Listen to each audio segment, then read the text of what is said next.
Pues ya me conocen ustedes, soy Alfredo Olvera. El día de hoy vamos a revisar los tumores de la vesícula biliar y de los conductos biliares.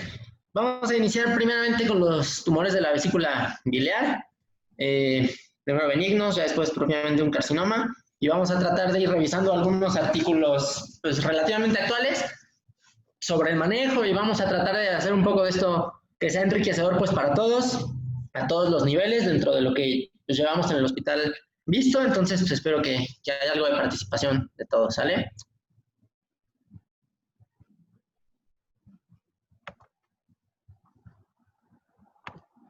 Bueno, los objetivos del día de hoy en la clase es conocer la incidencia de los tumores de vesícula y conductos biliares, identificar los factores de riesgo y la manera en la que actúan estos en el desarrollo de cáncer, aprender a interpretar los estudios de diagnóstico más utilizados para la evaluación de pacientes con estas patologías, y también vamos a identificar los tratamientos médicos y quirúrgicos utilizados de acuerdo a las etapas clínicas y el tipo de tumor en ambos, en los tumores de vesícula y en los colangiocarcinomas. Bueno, vamos a empezar con los tumores benignos de vesícula biliar. Inicialmente, pues estos se van a clasificar en tres grandes grupos, que son los epiteliales, mesenquimatosos y los pseudotumores. Diana, ¿estás por ahí?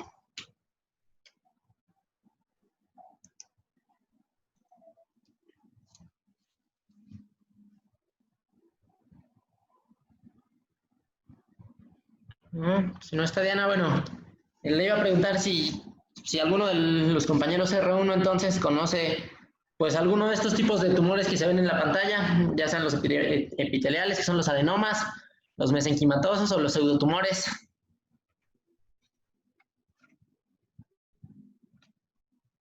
Bueno, Alfredo. Sí, hola. Pásame. Sí, bueno, mencionando de los epiteliales, los adenomas, los más frecuentes pues son los pólipos.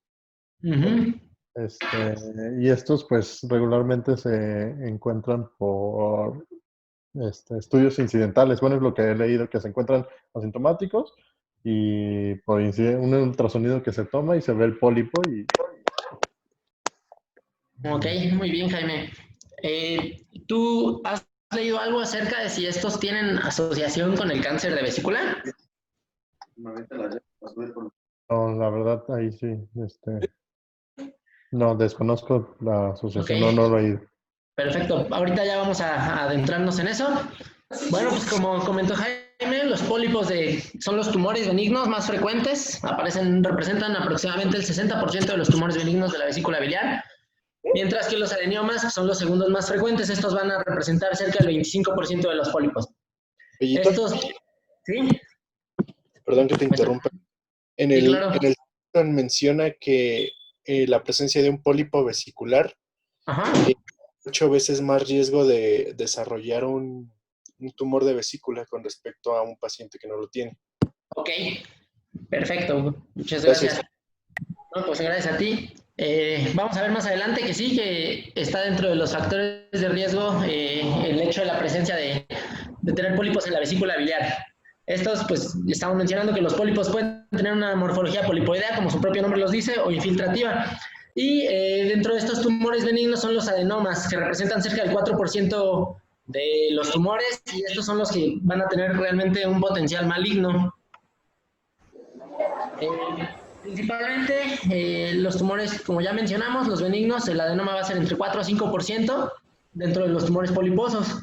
Y de los tumores no poliposos, los más frecuentes son los pólipos de colesterol en un 70%, y los adenomiomatosos, que en la diapositiva pasada presentamos que están más o menos en un 25%. Estos principalmente van a estar en el fondo, pero también hay otros tumores, ¿no? Como pueden ser los pólipos granulomatosos, perdón, los pólipos propiamente pues inflamatorios, que se van a asociar a colecistitis crónica. Estos, los pólipos, pues Jaime bien mencionó, son encontrados como un hallazgo usualmente en el ultrasonido, o incluso los pueden hallar en muestras post-colecistectomía. Una vez que ya realizamos la colecistectomía en algunos pacientes, a la hora de enviar la pieza a estudio histopatológico, nos van a reportar hasta en 12% que pueden aparecer en estas muestras. Dentro de los pólipos realmente no tienen una sintomatología clara. El 23% de ellos pueden llegar a presentarla, pero simplemente es un dolor difuso, similar a lo mejor a un cólico biliar. Y también pueden llegar a tener algunos de ellos hasta alteración de las pruebas de funcionamiento hepático hasta en 13%. Van a tener una incidencia aproximadamente del 4.5% de toda la población adulta y pueden ser encontrados en los ultrasonidos de rutina. En algunas series se reporta que hasta dentro de un 5 a 7%. Bueno, aquí hay un estudio, pues ya para empezar a hablar sobre los pólipos. Es un estudio de 20 años, un corte, en el cual se estudiaron aproximadamente 622.227 participantes en North Carolina, en Estados Unidos. Estos se encontraron que 365 de esos adultos contaban con un diagnóstico de cáncer de vesícula.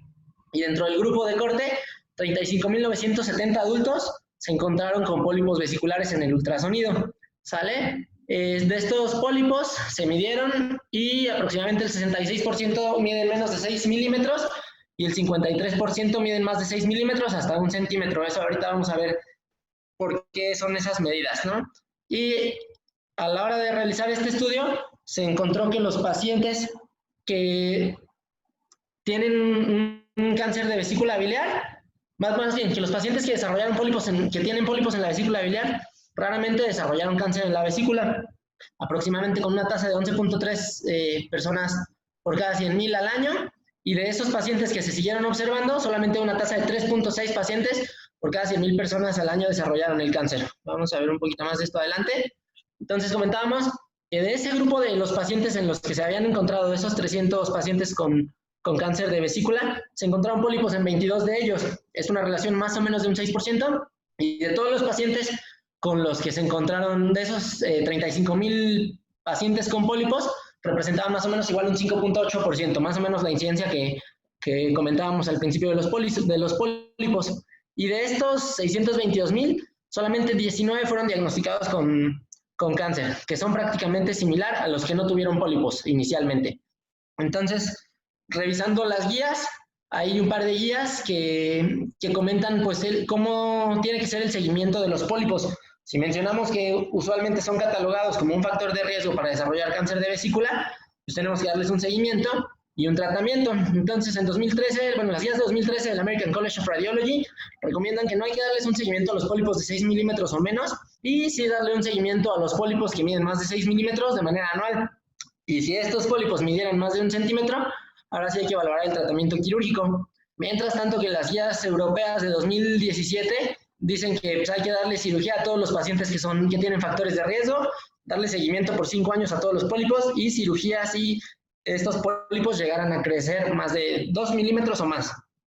Pero en este estudio, a la hora de revisar, se realizó un seguimiento a 6.359 pacientes y solamente se encontró que, se encontró que la probabilidad del crecimiento del pólipo de por lo menos milímetros en 10 años fue de 66%, es decir, que 2 de cada 3 pólipos crecen esos 2 milímetros que las guías europeas nos recomendarían como para un tratamiento quirúrgico. Y eso en los pólipos que estaban más chiquitos, y casi la mitad de los pólipos entre 6 y 10 milímetros crecían pues esos 2 milímetros, ¿no? Entonces quiere decir que a la mitad de esos 30.000 de esos 35.000, por lo menos o más, les deberíamos hacer el tratamiento quirúrgico. Entonces, pues, digamos que este estudio inicialmente lo que trató de evaluar es que realmente los pólipos biliares a lo mejor no desarrollan tanto el cáncer como se cree, pero que sin embargo se necesitan revisar unas nuevas guías que nos digan pues a qué pólipos sí se tienen que hacer. Una colecistectomía profiláctica para evitar ese desarrollo de cáncer. Mientras lo que dice el Shackelford es que la colecistectomía en pacientes con pólipos biliares se tiene que ofrecer a cualquier paciente a los que les esté ocasionando los síntomas, a cualquier paciente con pólipos mayores de 1 centímetro, que tengan menos de 3 pólipos y que estas sean lesiones sésiles o con evidencia de ultrasonográfica de invasión a mucosa. Los factores de riesgo que comentábamos previamente es que un paciente con hepatitis B, con colangitis esclerosante primaria y con síndromes familiares relacionados a pólipos, pues a esos pacientes también se les debe de ofrecer una colecistectomía. ¿Sale? Y bueno, ya que revisamos el cáncer los tumores benignos de vesícula biliar, pues ahora sí ya vamos con el cáncer de vesícula propiamente. El cáncer de vesícula, pues es una neoplasia un poco rara, sin embargo es el cáncer más común del tracto biliar y este va a ser el quinto con mayor incidencia de todos los cánceres del aparato digestivo. Es un cáncer que se considera agresivo y que tiene una sobrevida media de aproximadamente 6 meses. Esto es porque es propenso a dar metástasis de nódulos linfáticos, porque tiene una invasión hepática directa por su relación anatómica y porque tiene afección peritoneal. Es por eso que esa sobrevida es tan baja, porque la enfermedad va a progresar rápidamente con metástasis linfáticas y a otros órganos y raramente se diagnostica en una etapa temprana. Por lo tanto, pues no le podemos ofrecer a esos pacientes pues una mejor sobrevida como quisiéramos, ¿no? La epidemiología, por lo general, está escrita que a nivel mundial se desarrolla en 2 de cada 100,000 personas.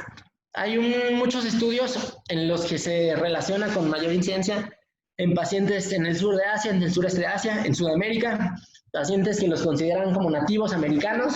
Hay un estudio que se realizó en Nuevo México, que esos pacientes que son nativos de Nuevo México tienen hasta una incidencia más alta, como unas 6 veces más alta que comparado con los pacientes, con los residentes de ahí latinos o caucásicos. Y también en Polonia hay una alta incidencia. En cuanto al sexo, es predominante en mujeres. Vamos a ver un poco a lo mejor por qué, porque se relaciona un poco con la colelitiasis. Por cada 2.6 mujeres hay un hombre diagnosticado y se presenta prácticamente entre la 6ª y la 7ª década de la vida, ¿vale? Muy bien. ¿Está por ahí Nico, Vania? Nico, Vania, ¿no están por ahí? Yo le ayudo, doctor. Perfecto. Muy bien. Angie, quería, bueno, más o menos, pues este es un mapita del Globocan. En México, más o menos, ¿nos puedes indicar en cuánta incidencia está calculada del carcinoma de vesícula? De 1.4 a 2.1. Okay, México también tiene, digamos que una... Hay un pedacito como de 0.92, ¿no? Entonces, además de eso, pues les quería comentar ahí a Nico y a Vania que pues Sudamérica, si te das cuenta, todo ese lado está pues a ver, prácticamente... ellos también, ¿no? Tienen igual que nosotros. Entonces, pues también, incluso hasta un poco más alto. Se está descrito que en países como Chile, que pues son sus vecinos, las mujeres pueden llegar a tener hasta una incidencia de 21, de 21 de cada 100,000 mujeres pueden llegar a desarrollar cáncer, comparado, pues es prácticamente más de 10 veces la que tenemos aquí en el país.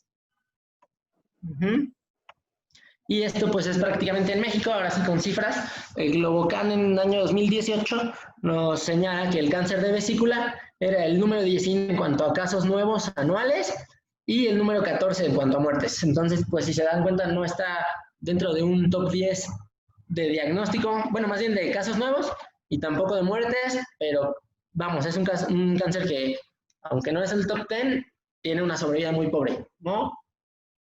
Entonces pues eso quiere decir que tenemos que empezar a estar un poquito más atentos. Vamos a mencionar los factores de riesgo. ¿Alguien de la guardia conoce alguno de los factores, algún otro factor de riesgo, aparte de los pólipos que ya mencionamos?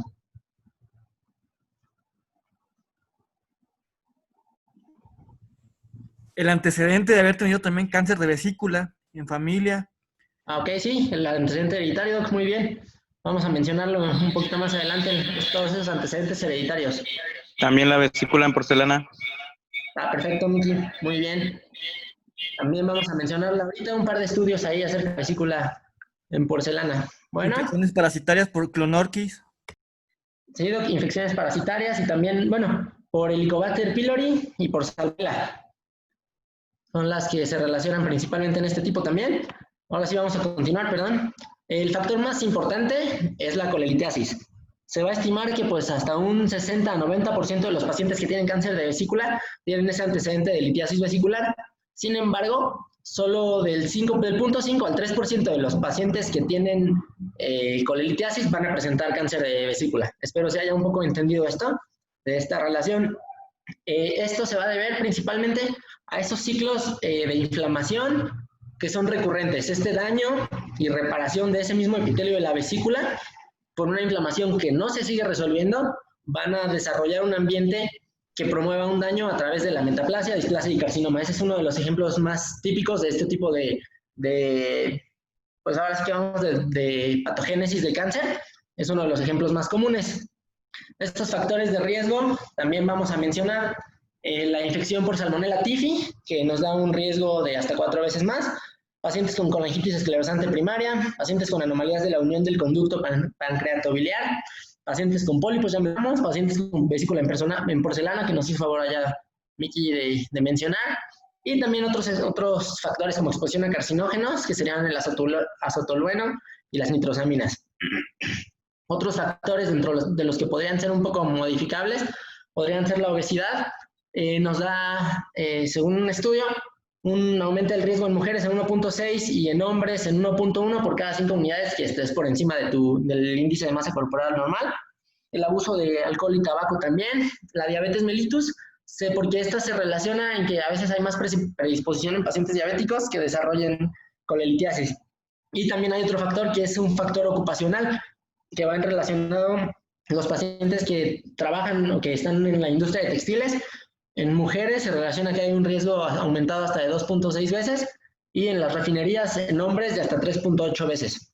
Y también hay otros factores genéticos que también vamos a ver, que es un poco importante porque parte del cáncer, de los nuevos estudios que se pueden hacer sobre el cáncer, van enfocados hacia esos factores genéticos.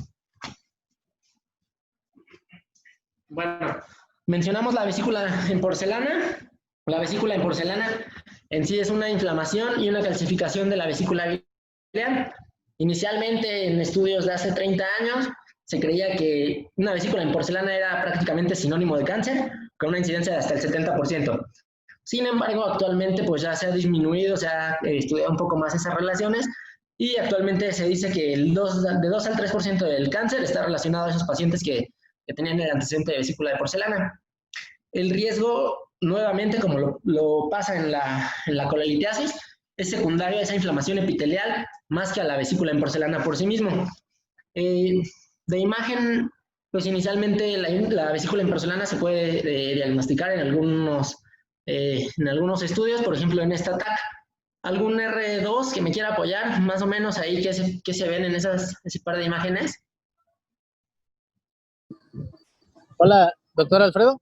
Hola, Sadi, ¿cómo estás? Hola, doctor, buenas noches. Digo, buenas tardes.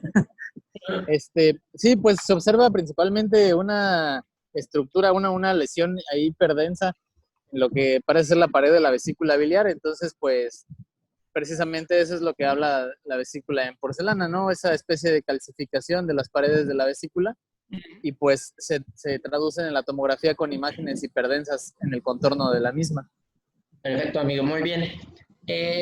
Actualmente dentro de esa serie de estudios que se ha hecho, si te das cuenta en la imagen A, es una vesícula que está mucho más densa en calcificación en prácticamente toda la vesícula, y en la imagen B, si nos damos cuenta, es una imagen que pues tiene ahí una leve calcificación, probablemente a nivel de la mucosa, y que en estos estudios se ha comparado que el riesgo de tener la vesícula en porcelana de una u otra forma, la que tiene más riesgo de desarrollar cáncer es esta vesícula, que a lo mejor tiene menos calcificaciones, causa un mayor riesgo de cáncer de vesícula, ¿no? Entonces, pues, ya que empezamos a ver esto, pues habría que valorar el riesgo de la colecistectomía profiláctica en la vesícula en porcelana, ¿no? Hay muchos estudios ya que empiezan a decir, pues, contrario a lo que se creía antes, ¿no? De que todas las vesículas en porcelana, pues, hay que quitarlas, mandarlas a estudiar porque puede ser un cáncer. Pues ahorita, si nos damos cuenta, es de esa relación. Entonces, pues, yo creo que podríamos empezar a valorar cuál es la indicación verdadera para quitar una vesícula en porcelana, y que incluso pues, hay varios estudios, ¿no? Si la observación es una opción segura en poblaciones escogidas. Ese artículo principalmente lo que nos dice es que la colecistectomía se debe ofrecer a pacientes, pues sí, con síntomas, pero hay pacientes que sí puedes mantenerlos con observación, que serían pacientes asintomáticos. Por edad y otras comorbilidades, el riesgo quirúrgico fuera mayor, ¿sale? creo que esto igual lo podríamos dejar pues para evaluarlo nosotros en nuestra propia práctica y la práctica del servicio, pues en los próximos años, ¿no? Hasta podría ser un buen estudio. Otros factores de riesgo, mencionábamos las infecciones asociadas. En el cáncer de vesícula, las dos que se relacionan principalmente son Salmonella y Helicobacter. Salmonella typhi para Typhi y Helicobacter pylori y bilis. Esto tiene una relación que aproximadamente hasta el 6% de los portadores desarrollan, tienen ese riesgo de cáncer de vesícula, que es hasta 12 veces más riesgo. ¿Esto por qué? Porque principalmente la colonización bacteriana va a ocasionar una transformación maligna a través de esta degradación de la bilis. Entonces va a formar carcinógenos y acción de beta-glucurónidos. La degeneración maligna también va a ser a su vez promovida por la misma inflamación crónica. Lo mismo que venimos platicando todo el tiempo, es parte de lo que ocasiona el problema, pero también alteraciones de algunos genes, como P53 o mutaciones de Carras, ¿no? Más adelante vamos a insistir mucho en esto, porque pues creo que si todas estas se relacionan con un factor en común, pues hay que tenerlo bien claro. Otra de los factores de riesgo que tenemos son las anomalías de la unión del conducto pancreatobiliar. Esto, pues, si recordamos más o menos anatomía, usualmente es un canal común que finalmente, digamos, por donde se unen los conductos pancreático y biliar antes de entrar a la ámpula. Y en estas anomalías lo que principalmente es que este canal es muy largo. Entonces, esa longitud ampliada de la unión va a permitir que haya mucho reflujo de secreciones pancreáticas hacia el árbol biliar y que esto ocasione inflamación, y esa misma inflamación repetida acabe en metaplasia y ya posteriormente en el cáncer, ¿no?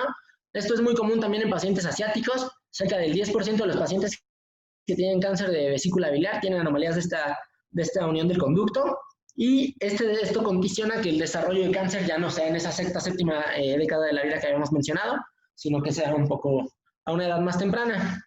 En este esquemita que se ve del lado derecho de la pantalla, pues vamos a ver, ¿no?, que ese reflujo pancreatobiliar que se regresa a través de nuestro canal va a hacer que esas enzimas pancreáticas pues se activen.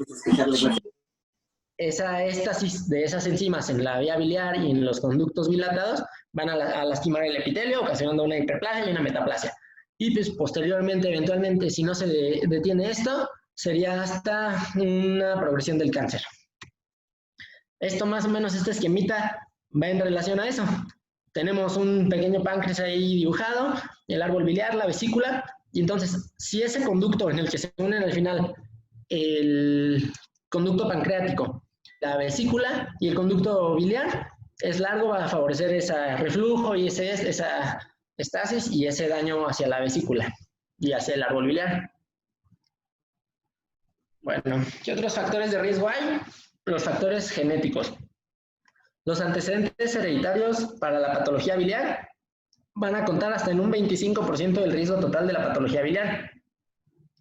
Esto quiere decir porque es un riesgo que de verdad es asociado inicialmente a la litiasis biliar y al cáncer de vesícula, como también lo mencionaba el doctor Gus, que esos pacientes que tienen antecedentes de cáncer de vesícula o de patología biliar tienen hasta 25% más de riesgo, ¿no?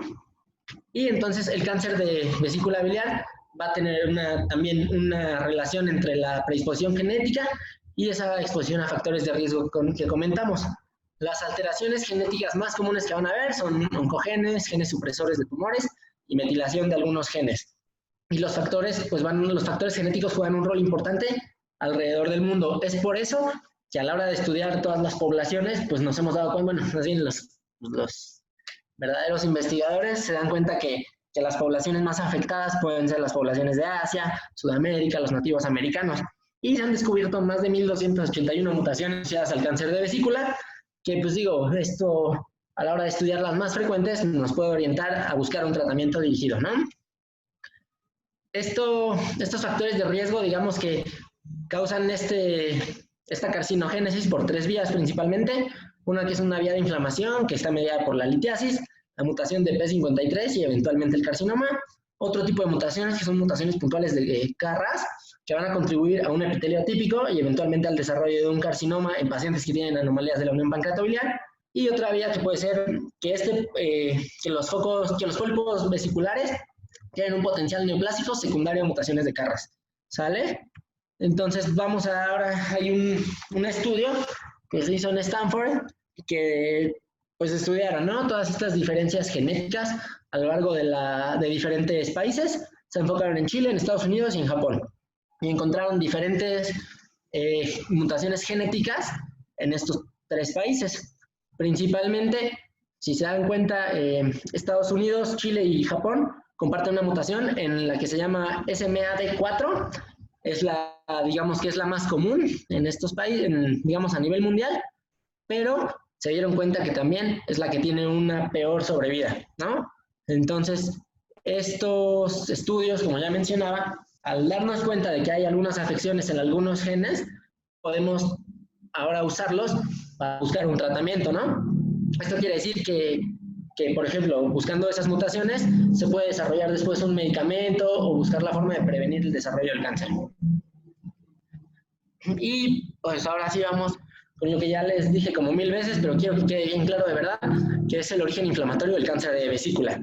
Esto pues ya, como todos sabemos, desde los primeros años que estudiamos medicina, la inflamación es la unión entre la lesión tisular y el origen del cáncer, porque esta lesión tisular, de manera crónica, puede resultar en una respuesta regenerativa aberrante que va a promover la expansión y la progresión de mecanismos que se asocian a los mismos procesos inflamatorios.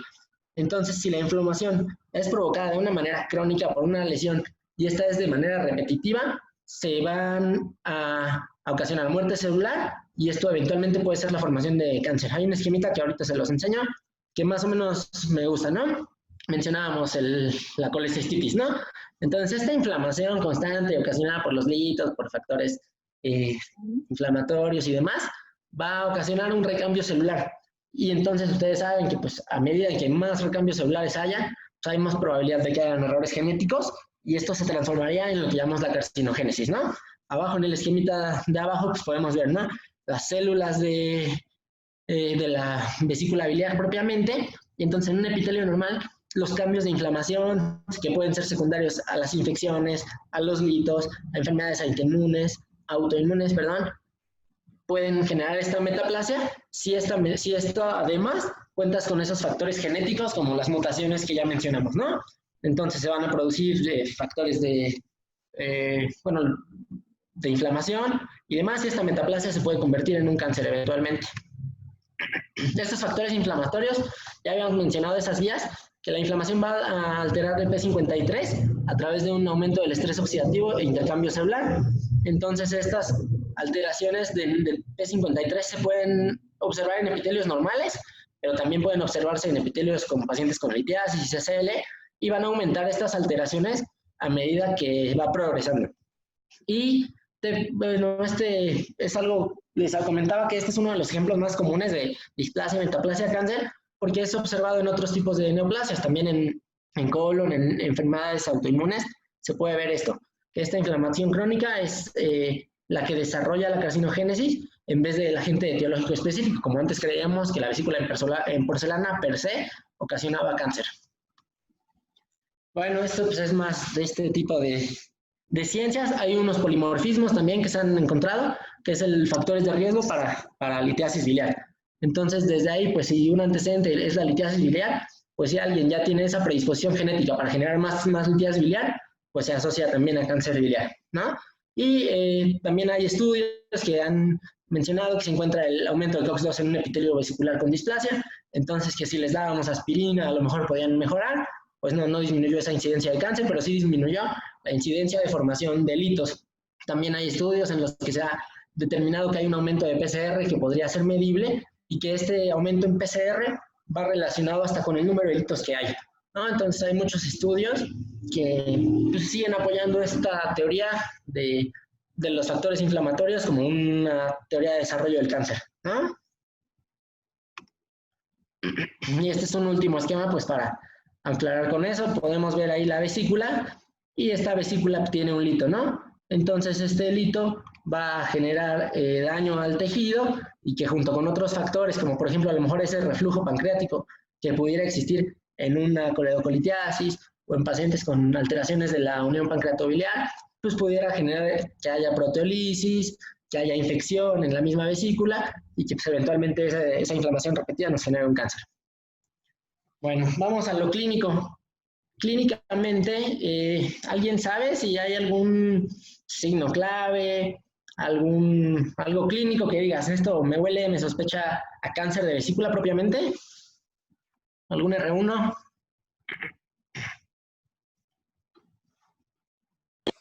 Doc, buenas noches. ¿Cómo estás, Miguel? El signo de Crobusier, si no me equivoco. Cruboulier. El signo de la vesícula de Cruboulier. Ok. En el cual se palpa la vesícula y no es dolorosa. Una vesícula pétrea que se palpa debajo del reborde hepático. Ok. Ese signo, ¿quién te podría orientar? De una presencia de neoplasia, una probable neoplasia de vía biliar. ¿Te podría ser sugestivo?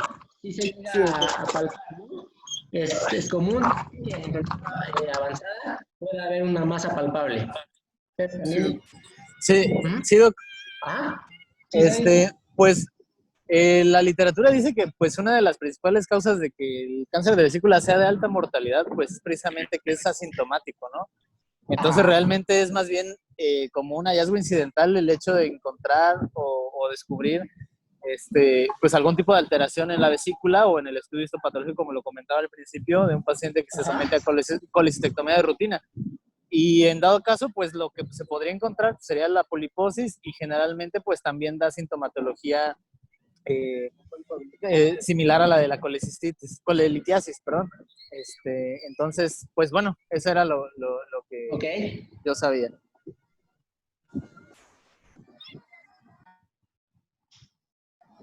Sí, perfecto. Pues como comentaste, es un cuadro clínico inespecífico, ¿no? No tiene una sintomatología específica. Por ahí Nico dio un buen signo que en ocasiones nos pudiera orientar, pero a lo mejor hasta una masa palpable, pues una cole pues inflamada, ¿no? También podría ser. Y usualmente lo confundimos con una colelitiasis, perdón, que pues característicamente no tiene algo, probablemente el dolor abdominal, que se refiere que aparece hasta en 73% de los casos, náusea y vómito, que aparece en 43%, y un tercio casi de esos pacientes llegan a presentar ictericia, pero a veces cuando ya aparece la ictericia es porque es demasiado tarde. Entonces, pues si se dan cuenta, esa es la causa de que la sobrevida sea muy, muy larga, ¿no? Tú dices, pues es un cuadro, un dolorcito abdominal, lo veo en urgencias, de aquí a que lo mando a la consulta para el ultra, de aquí a que le dan el ultra y que lo vemos en consulta externa, pasaron 3-4 meses y a lo mejor ya fue demasiado tarde, ¿no?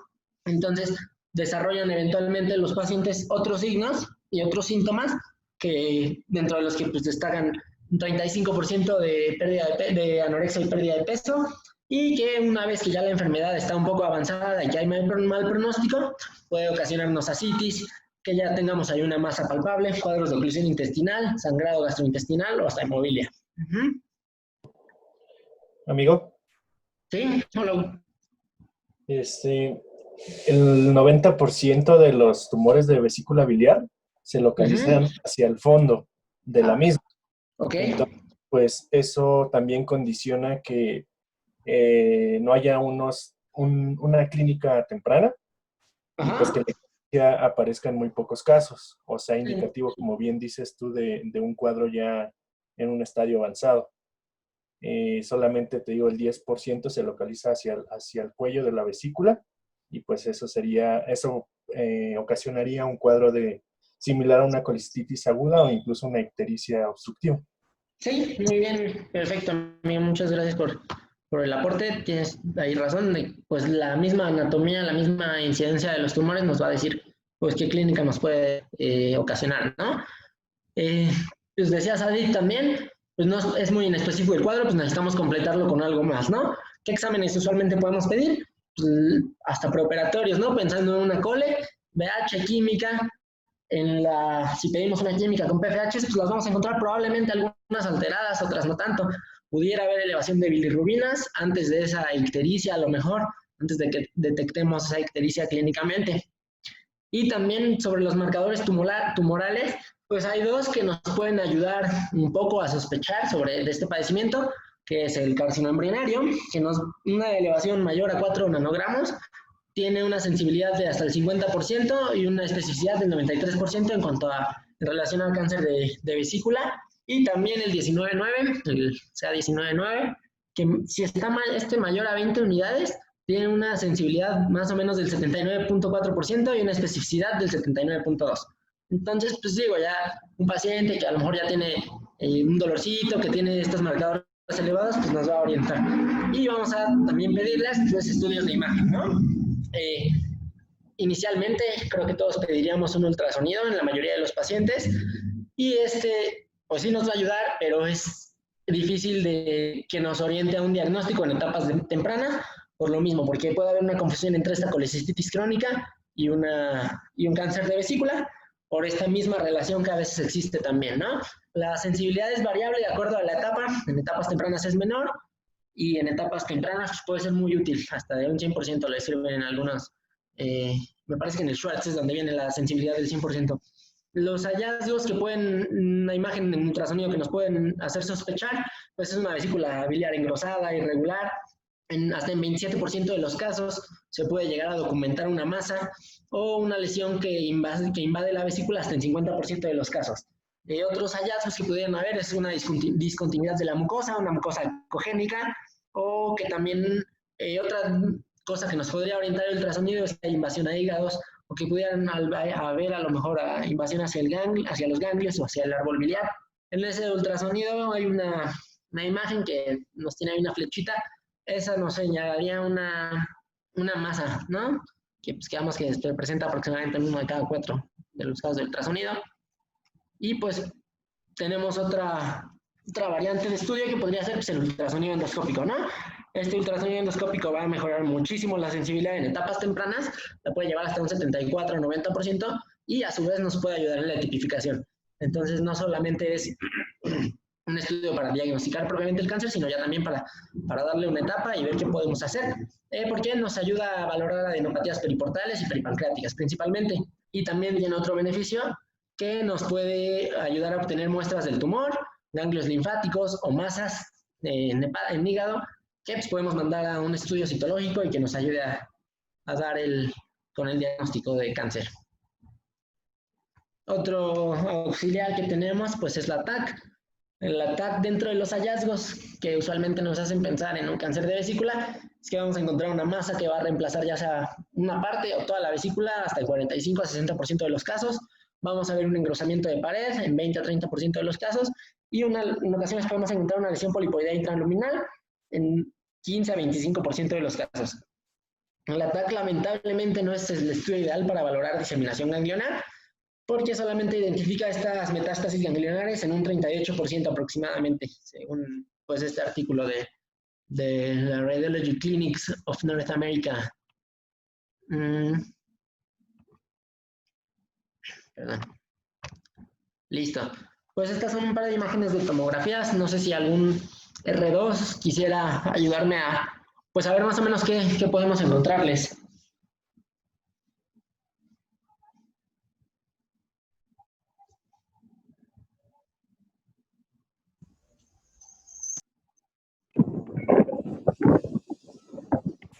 Perdón, amigo.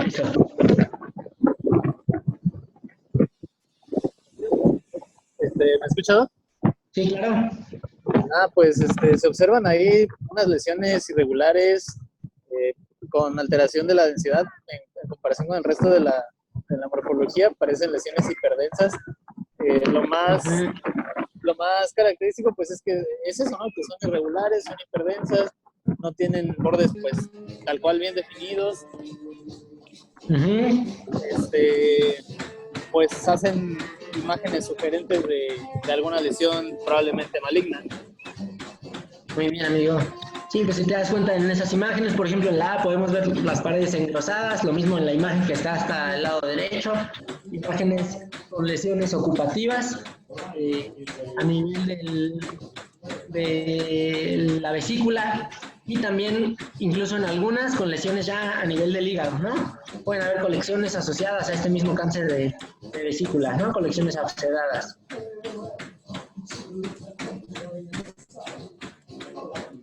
Bueno, Dentro de este diagnóstico podemos utilizar otros métodos de imagen, como pueden ser la resonancia magnética, la colangioreso o hasta el PET scan, ¿no? La resonancia magnética, esta sí nos va a ayudar mucho para identificar metástasis hepáticas, metástasis pequeñas que pueden ser hepáticas o que pueden involucrar la vía biliar, y el PET scan prácticamente igual para lo mismo, nos ayuda a detectar tumores primarios con una sensibilidad del 93% y una especificidad de 80%. Además nos ayuda a detectar metástasis ocultas con un 56% de sensibilidad y puede cambiar la etapa y por lo tanto el tratamiento. Entonces, aunque no se recomienda que se realicen un PET a todos los pacientes, hay pacientes en los que se les ha realizado el PET, pues ya prácticamente para definir el tratamiento quirúrgico, para realizar el PET, encuentran metástasis pues ya a distancia, son pacientes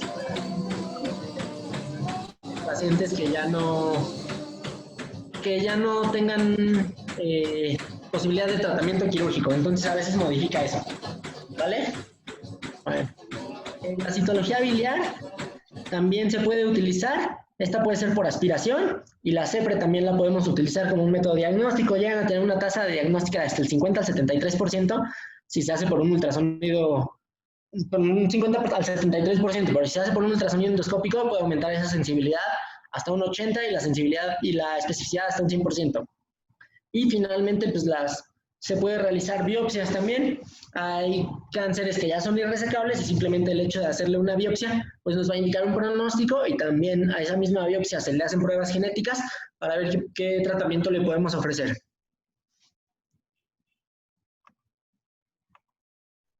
Bueno, dentro de esta patología, pues más o menos es algo parecido a lo que comentaba Hugo. Principalmente están localizados en el fondo, ¿no? Aquí el Shackelford menciona que un 60% en el fondo, 30% en el cuerpo y 10% en el cuello, pero pues sí, si nos damos cuenta, la mayoría es ahí en el fondo. Se clasifican principalmente como un tipo infiltrativo nodular, un combinado nodular infiltrativo papilar y un combinado papilar infiltrativo. Los infiltrativos son los más comunes y, bueno, principalmente se van a ver como áreas induradas, engrosadas en la vesícula y que avanzan hacia la subserosa. Los tipos nodulares van a invadir hacia las estructuras pericolecísticas de manera temprana. Estos, digamos que por eso no tienen un pronóstico un poco más malo, y tienen bordes bien definidos que hacen que tengas una buena resección. Y finalmente los papilares van a crecer como pólipos. Vimos una imagen en un TAC, probablemente ese pudiera ser un tipo papilar, era una lesión que crecía como una forma polipoidea hacia la luz vesicular y tienen poca invasión hacia la pared, lo que hace que también tengan un buen pronóstico, ¿vale? Dentro de estos tipos celulares, pues hay, a nivel histológico, pues hay muchos otros tipos, ¿no? Carcinoma in situ, el adeno, papilar, el mucinoso, adenoescamoso, etc. El más común, pues es el adenocarcinoma. Otros subtipos comunes son el adenoescamoso, el sarcoma, el carcinoide, el linfoma, y también hay melanomas, ¿no? Entonces, pues digo esto para conocer la histología. También quedamos que los estudios de imagen, pues lo que podemos ver es ¿por qué? Porque la mayoría de estos pacientes va a estar relacionada con la y con el tipo histológico de cáncer. La afección linfática va a ser rara en los pacientes que tienen tumores en etapa 1, porque los ganglios casi nunca van a ser involucrados, esto hasta a menos que se penetre la musculares. En los estadios 2 es común la afección linfática hasta en un 50%, mientras que a estadios 3 y 4 hasta un 70-80% están afectados los ganglios. Pues eso, digamos que es lo que nos va a ocasionar el peor pronóstico. Y la mayoría de los sobrevivientes que tienen, vamos, a largo plazo, son pacientes que tienen tumores bien diferenciados, que fueron mínimamente invasivos, como mencionábamos, y que estos pacientes pues, a veces los encontramos ya sea de forma incidental o luego en la colecistectomía, ¿no? Vamos a encontrar entonces que, pues, por ejemplo, nosotros quitamos una cole muy casualmente, entra R2, R3 y le encargan al MIP, oye MIP, mándate a estudiar esta vesícula, y pues el MIP mágicamente la perdió, ¿no? Entonces hay que ver esa probabilidad de que esa vesícula que quitamos, pues haya sido, pues pudiera llegar a tener cáncer, ¿no? Este artículo de 2017 es un estudio que se hizo en Finlandia, si no me equivoco, en Helsinki, en el cual, lo que ellos estudian es que si el riesgo de cáncer se puede relacionar con las alteraciones macroscópicas que uno describe durante la cirugía, ¿no? Entonces hicieron 2.034 colecistectomías y dentro de ellas, dentro de los hallazgos macroscópicos que les llamó la atención, era un endurecimiento, una pared engrosada, inflamación y necrosis, o incluso ya el cáncer sospechado, ¿no? Y la mayoría de las vesículas pues, fueron normales, como también acá pasa. Y dentro de este estudio, lo que se encontró es que ese riesgo de un cáncer sí se puede asociar un poco a los hallazgos macroscópicos que nosotros encontramos, ¿no? De las vesículas que ellos quitaron y que dijeron que macroscópicamente eran normales, encontraron un 0% de incidencia de cáncer, ¿no? Entonces, pues digo, un poco de suerte, a lo mejor, no sé la verdad en qué, si haya habido ahí algún sesgo, que hayan eliminado algunos pacientes, y que dentro de las vesículas que no les gustaron macroscópicamente, el 2% llegaron a tener cáncer. Ellos calculan unos ahorros potenciales, pues a nivel de Estados Unidos, Reino Unido y la propia Finlandia, pues de millones de dólares y de libras, ¿no? Entonces, pues también es algo que podríamos llegar a valorar. Nosotros tenemos en México una incidencia del cáncer en colecistectomía entre el 0.3 y el 1%. Entonces, a lo mejor, pues hay vesículas que no sea necesario mandar a estudiar, ¿no? Y bueno, ya vamos a la clasificación y a la etapificación. Lo vamos a dividir, pues igual, por grados histológicos. El G0 o GX pues, no puede ser valorado, no puede ser determinado. G1 bien diferenciado, G2 moderadamente diferenciado, G3 pobremente diferenciado y 4 indiferenciado. Hay libros que nada más lo manejan hasta G3. El G3 ya lo convierten en diferenciado. Y pues esto se asocia a los pronósticos. Un G1, un cáncer bien diferenciado, va a tener un mejor pronóstico lógicamente que uno mal diferenciado, ¿no? Y esta es la clasificación del American Joint 8.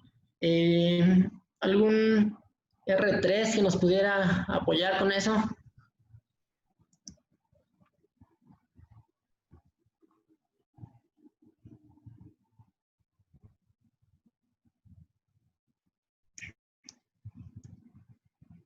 Bueno, qué casualidad, yo también soy R3, entonces pues vamos a clasificarlos pues, como el TNM. El T, un TX quiere decir que un tumor... Yo, amigo, yo si quieres. Muchísimas gracias. Perdón, es que no encontraba el botón. Pues la AJCC dice que se va a clasificar pues como las que hemos visto en los otros tipos de cáncer, que pues nos va a hablar de T en cuanto al tamaño o la extensión del tumor, N pues, en cuanto a los ganglios y M pues a la presencia o ausencia de metástasis. En T vamos a tener TX, un tumor que no se puede valorar. T0, cuando no existe evidencia de un tumor primario. T in situ, que sería pues, precisamente carcinoma in situ. Después vamos a tener T1, que se involucra únicamente la lámina propia. Entonces aquí tenemos, bueno, propia o muscular. Entonces T1 se va a dividir en A y B. A si invade la lámina propia y B si invade la capa muscular.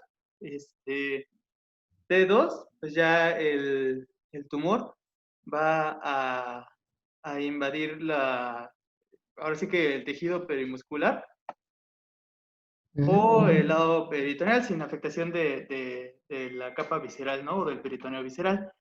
O cuando invade el tejido conectivo hacia el lado hepático. Se va a dividir en 2A o 2B. Cuando es 2A, pues vamos a ver que invade el tejido conectivo del lado peritoneal sin afectación de la serosa o del peritoneo visceral.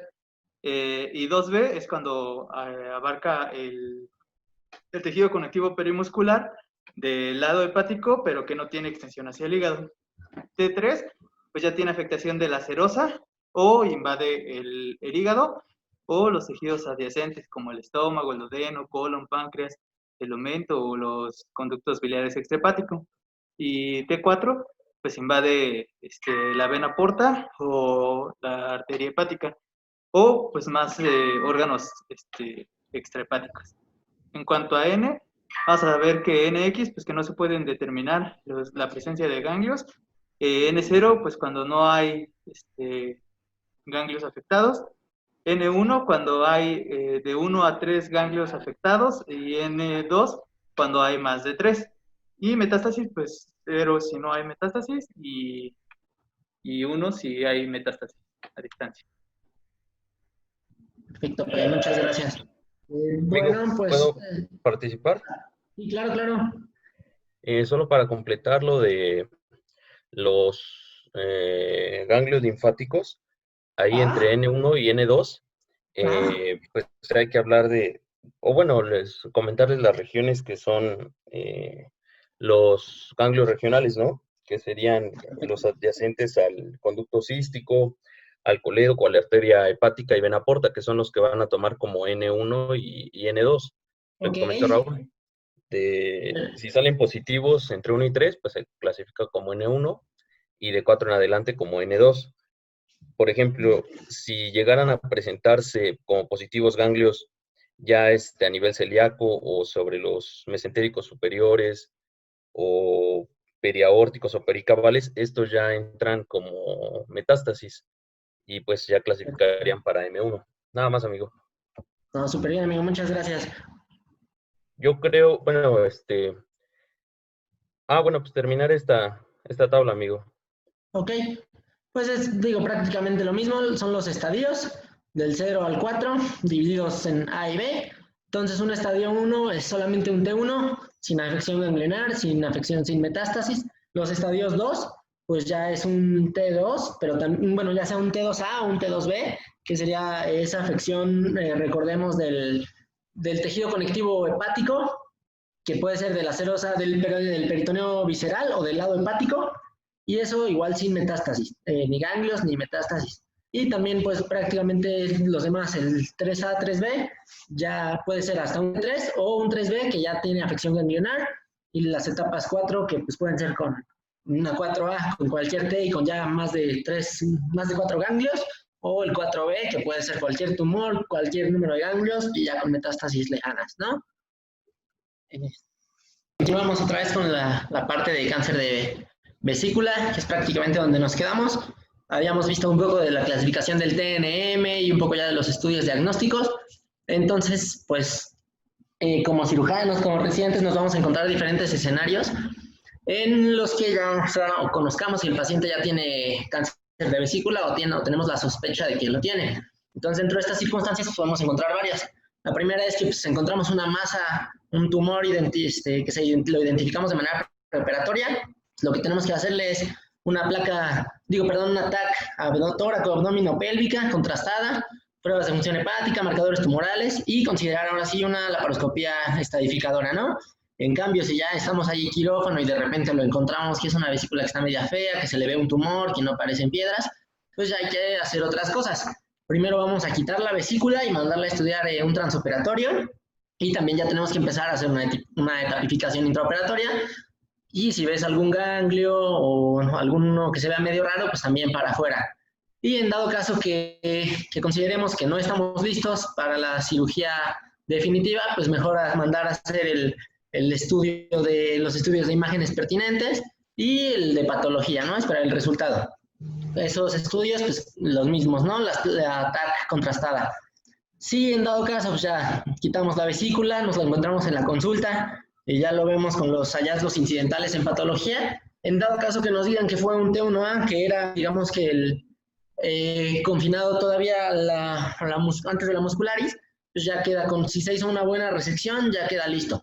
Pero pues también podríamos hacer, si en dado caso que nos reporten un T1B, una resonancia, lo mismo, la resonancia o la TAC contrastada tóraco-abdominopélvica, y una biopsia en dado caso de que, la laparoscopía tipificadora en dado caso también que haya sido un T1B, y en dado caso pues iniciar una terapia neoadyuvante si es que ya había afección ganglionar, ¿no? Y en dado caso que sea un cáncer irresecable, que ya fue cuando entramos a la laparoscopía diagnóstica, se veía horrible o que desde la imagen se ve horrible, solamente una biopsia de tejido, con lo que ya habíamos mencionado, y pues pruebas genéticas, ¿no? Que nos pueden ayudar un poco al tratamiento. Bueno, parte del tratamiento quirúrgico, pues hay que definir más o menos en qué consiste cada cosa, ¿no? La laparoscopía tapificadora usualmente la usamos en un cáncer no incidental, lo usamos para cánceres ya sea en T3 o T4, cuando hay un tumor que parece que no nos va a ayudar o cuando hubieron márgenes positivos después de una cole. La exploración inicial, pues hay que evaluar desde el eje celíaco y los ganglios aortocavos para que se pueda hacer una resección, pues ahora sí completa. Más adelante ya vamos a ver bien. Lo de la resección hepática. La resección hepática estándar, pues es una resección de los segmentos 4B y 5, que incluso a veces pues, podrían haber una resección mayor de los segmentos hepáticos, o incluso a veces es menos. Hay algo que se llama resección en cuña, que para algunos es dejar solamente algunos milímetros del margen del tumor, o aproximadamente 1 centímetro para la mayoría de las series de esa resección hepática, y se ha demostrado que tiene prácticamente el mismo resultado que hacer la segmentectomía de 4B y 5 y la hepatectomía, una hemiepatectomía, ¿no? Luego la linfadenectomía, vamos a ver más adelante los ganglios, pero por lo menos deben ser 6 o más para que se pueda completar esa etiqueta. La resección del conducto biliar no es necesaria, pero pues a veces si te reportan que tienes los márgenes positivos todavía, pues tienes que resecar un poquito más.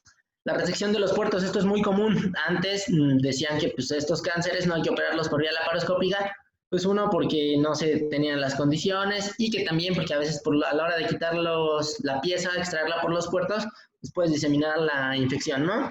Eso era más en los años 90, se hizo una serie, un estudio, revisó que una revisión se detectó que tenían peor pronóstico los pacientes a los que se les hizo la resección en los 90 que a partir del 2000, porque pues, usualmente ya usamos el Endovac o alguna otra cosa. Sin embargo, sí se detecta que si se riegan esas metástasis, por así decirlo, en los puertos, sí disminuye la sobrevida, aunque el riesgo de hacer esa resección de los puertos, en dado caso que lo consideremos, pues aumenta el riesgo de hernia ventral, y en otro estudio multicéntrico no se asoció tampoco a mejora o a recurrencia.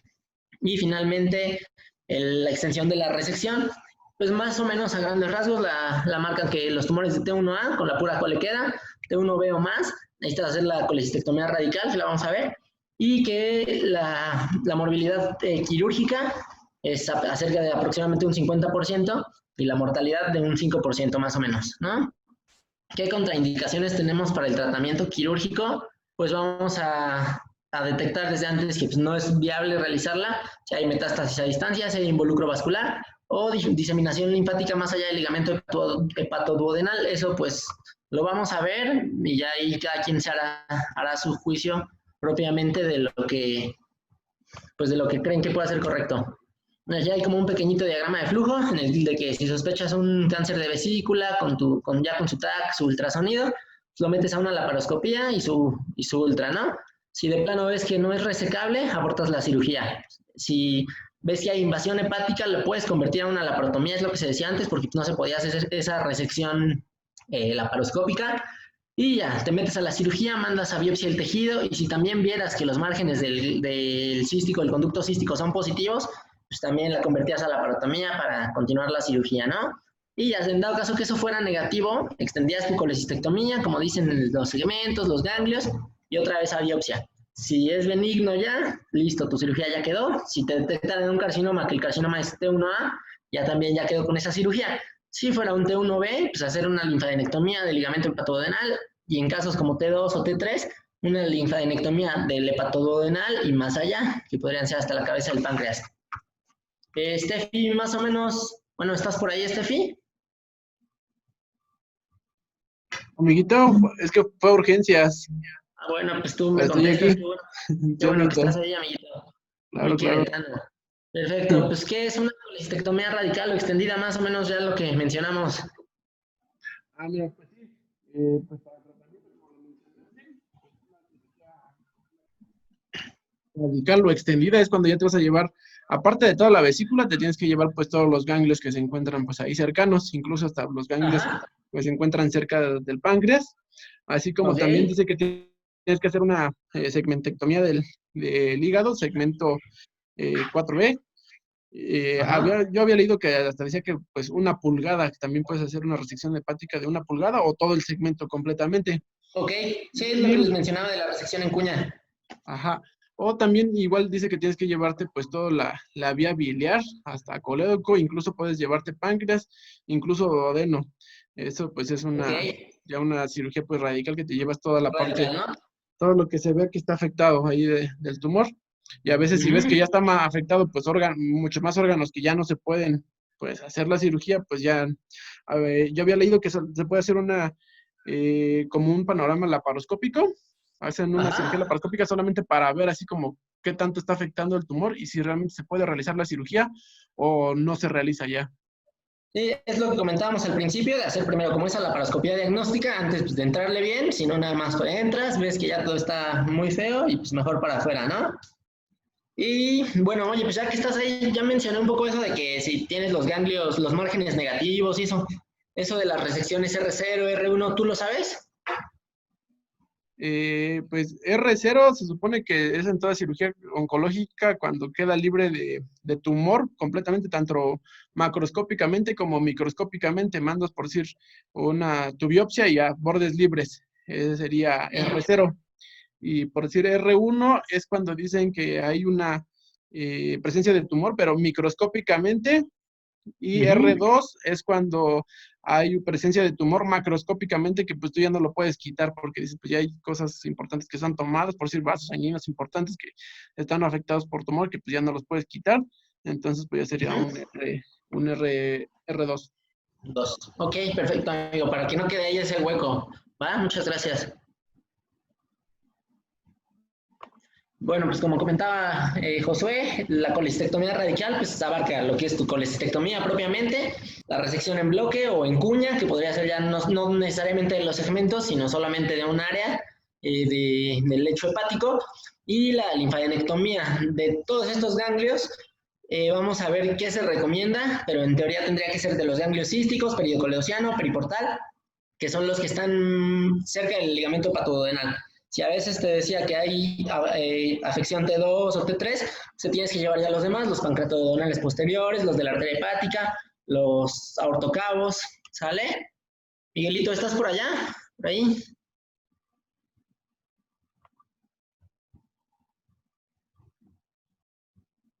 No. Bueno, o alguien que me quisiera ayudar un poquito con este diagrama para que me ayude a explicarlo.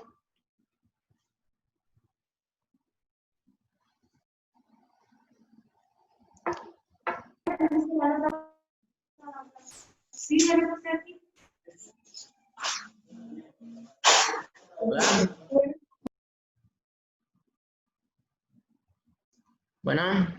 Bueno, pues creo que no se escucha. De todos modos lo vamos a explicar en este diagramita, pues más o menos es una representación esquemática del hígado, la vía biliar, el páncreas, ¿no? Entonces, hay un estudio que salió en el British Journal of Surgery que te dice más o menos hasta dónde tienes que abarcar en tu resección ganglionar, porque pues es algo muy abierto, ¿no? El American Joint Committee dice que solamente los del ligamento hepatoduodenal, los japoneses dicen que pues, también hay que llevarse los pancreatoduodenales posteriores, y el Union for International Cancer dice que también hay que llevarse los celíacos, los del eje celíaco y los de la mesentérica superior, ¿no? Entonces, en este diagrama se aprecia más o menos, ¿no? La región A te incluye hasta los de la arteria hepática, el colédoco y el cístico. La región B, los de la cabeza del páncreas. Y la región C, los del celíaco y de la mesentérica superior. Y entonces lo que estos compadres checaron fue que los clasificaron en 3 grupos, ¿no? NA, NB y NC. NA fueron 74 pacientes que las metástasis, los ganglios se limitaban nada más al ligamento hepatoduodenal o la arteria hepática común. Dentro de esos 74 pacientes, 25 de ellos ya tenían metástasis y hubo una supervivencia de 5 años de 36%. En el NB, fue el grupo de los japoneses, que pues ya se expandían hasta los hasta los pancreáticos posterosuperiores. Y dentro de esos 31, 9% ya tenían metástasis a distancia, y también tuvieron una sobrevida cercana de un 34%. Y finalmente los NC, los del Union International, eran nada más 9 pacientes con metástasis más allá de los vasos mesentéricos y del eje celíaco, y pues casi la mitad de ellos ya tenían una enfermedad metastásica a distancia. Por eso su sobrevida fue de 0% a 5 años. Entonces, lo que pues, se llegó a la conclusión es que no es necesario prácticamente realizar esa resección hasta los de la mesentérica superior y los del eje celíaco, porque pues ya tendrían que ser ya la sobrevida es muy mala para esos pacientes, ¿vale? Bueno, vamos a comenzar con uno de los 2 videos que traigo. Este es un video que, pues como ven, se presentó en el SEIES de hace como 4 años, en el cual comentan pues una colecistectomía laparoscópica radical. Es un video de unos hindús. Pues, primero ahí nos presentan un poquito del caso y comienzan ya, ¿no? Inicialmente lo que ellos hacen en este video es la disección de ganglios y de tejidos blandos. Lo primero, el primer lugar hacia donde ellos se van a dirigir, bueno, después de cortar un poquito ahí, de disecar los tejidos, van a ir hacia las vías hepáticas. Entonces ahí vemos. Y las van a empezar a esqueletizar y a llevarse esos ganglios. Primero van con la arteria hepática derecha y después van con la arteria hepática izquierda, ¿no? Y ya después se van hacia hepático común.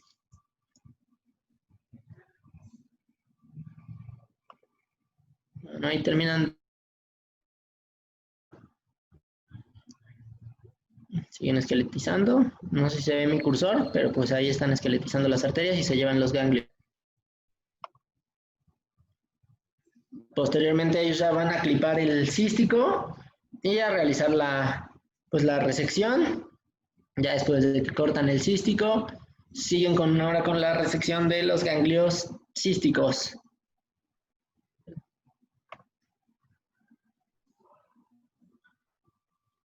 Los vasitos chiquitos, ellos dicen que pues, los cauterizan nada más. Continúan con esa disección.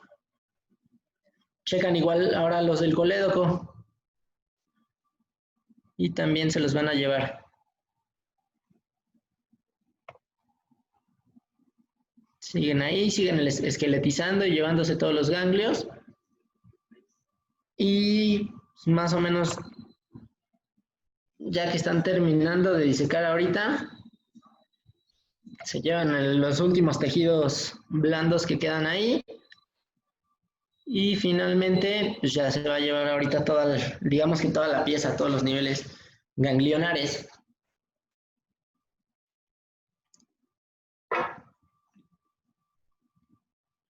Ya se los traen y los van a meter en un endobag para retirarlos, ¿no? Ahí se ve, acuérdense que tienen que ser idealmente más de 6 ganglios para tener una buena muestra. Y pues ya posteriormente se van con el parénquima hepático para hacer esa resección hepática, ¿no? Ellos ya la empiezan a tatuar, continúan ahí con el tatuaje y ya ahora sí empiezan con esa resección. Cuando encuentran vasos grandes, bueno, dependiendo del tamaño, los pueden ir ligando o ahí pues lo están haciendo con su armónico, ¿no? Y perdón, no los ligan, los clipan y pues ya continúan ahí su resección con el armónico. Ya casi termina ahí su disección.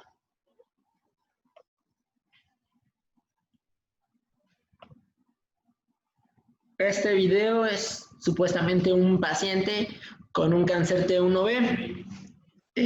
Mencionábamos, por ejemplo, en el algoritmo que pues, no se recomendaba tampoco para etapas tan avanzadas, pero en el próximo video, ahorita vamos a ver, va a ser una paciente T3, ¿no? Continúan ahí con la resección y pues ya se van a llevar todo, ¿no? Ahí dejaron ya todo el parénquima ya volado, trataron ahí de clipar y ven pues ya, ¿no? Cómo quedó su resección de los ganglios. Y ahí está el resultado del estudio histopatológico. Ahora este otro video es también igual ahí del SEIES de 2017.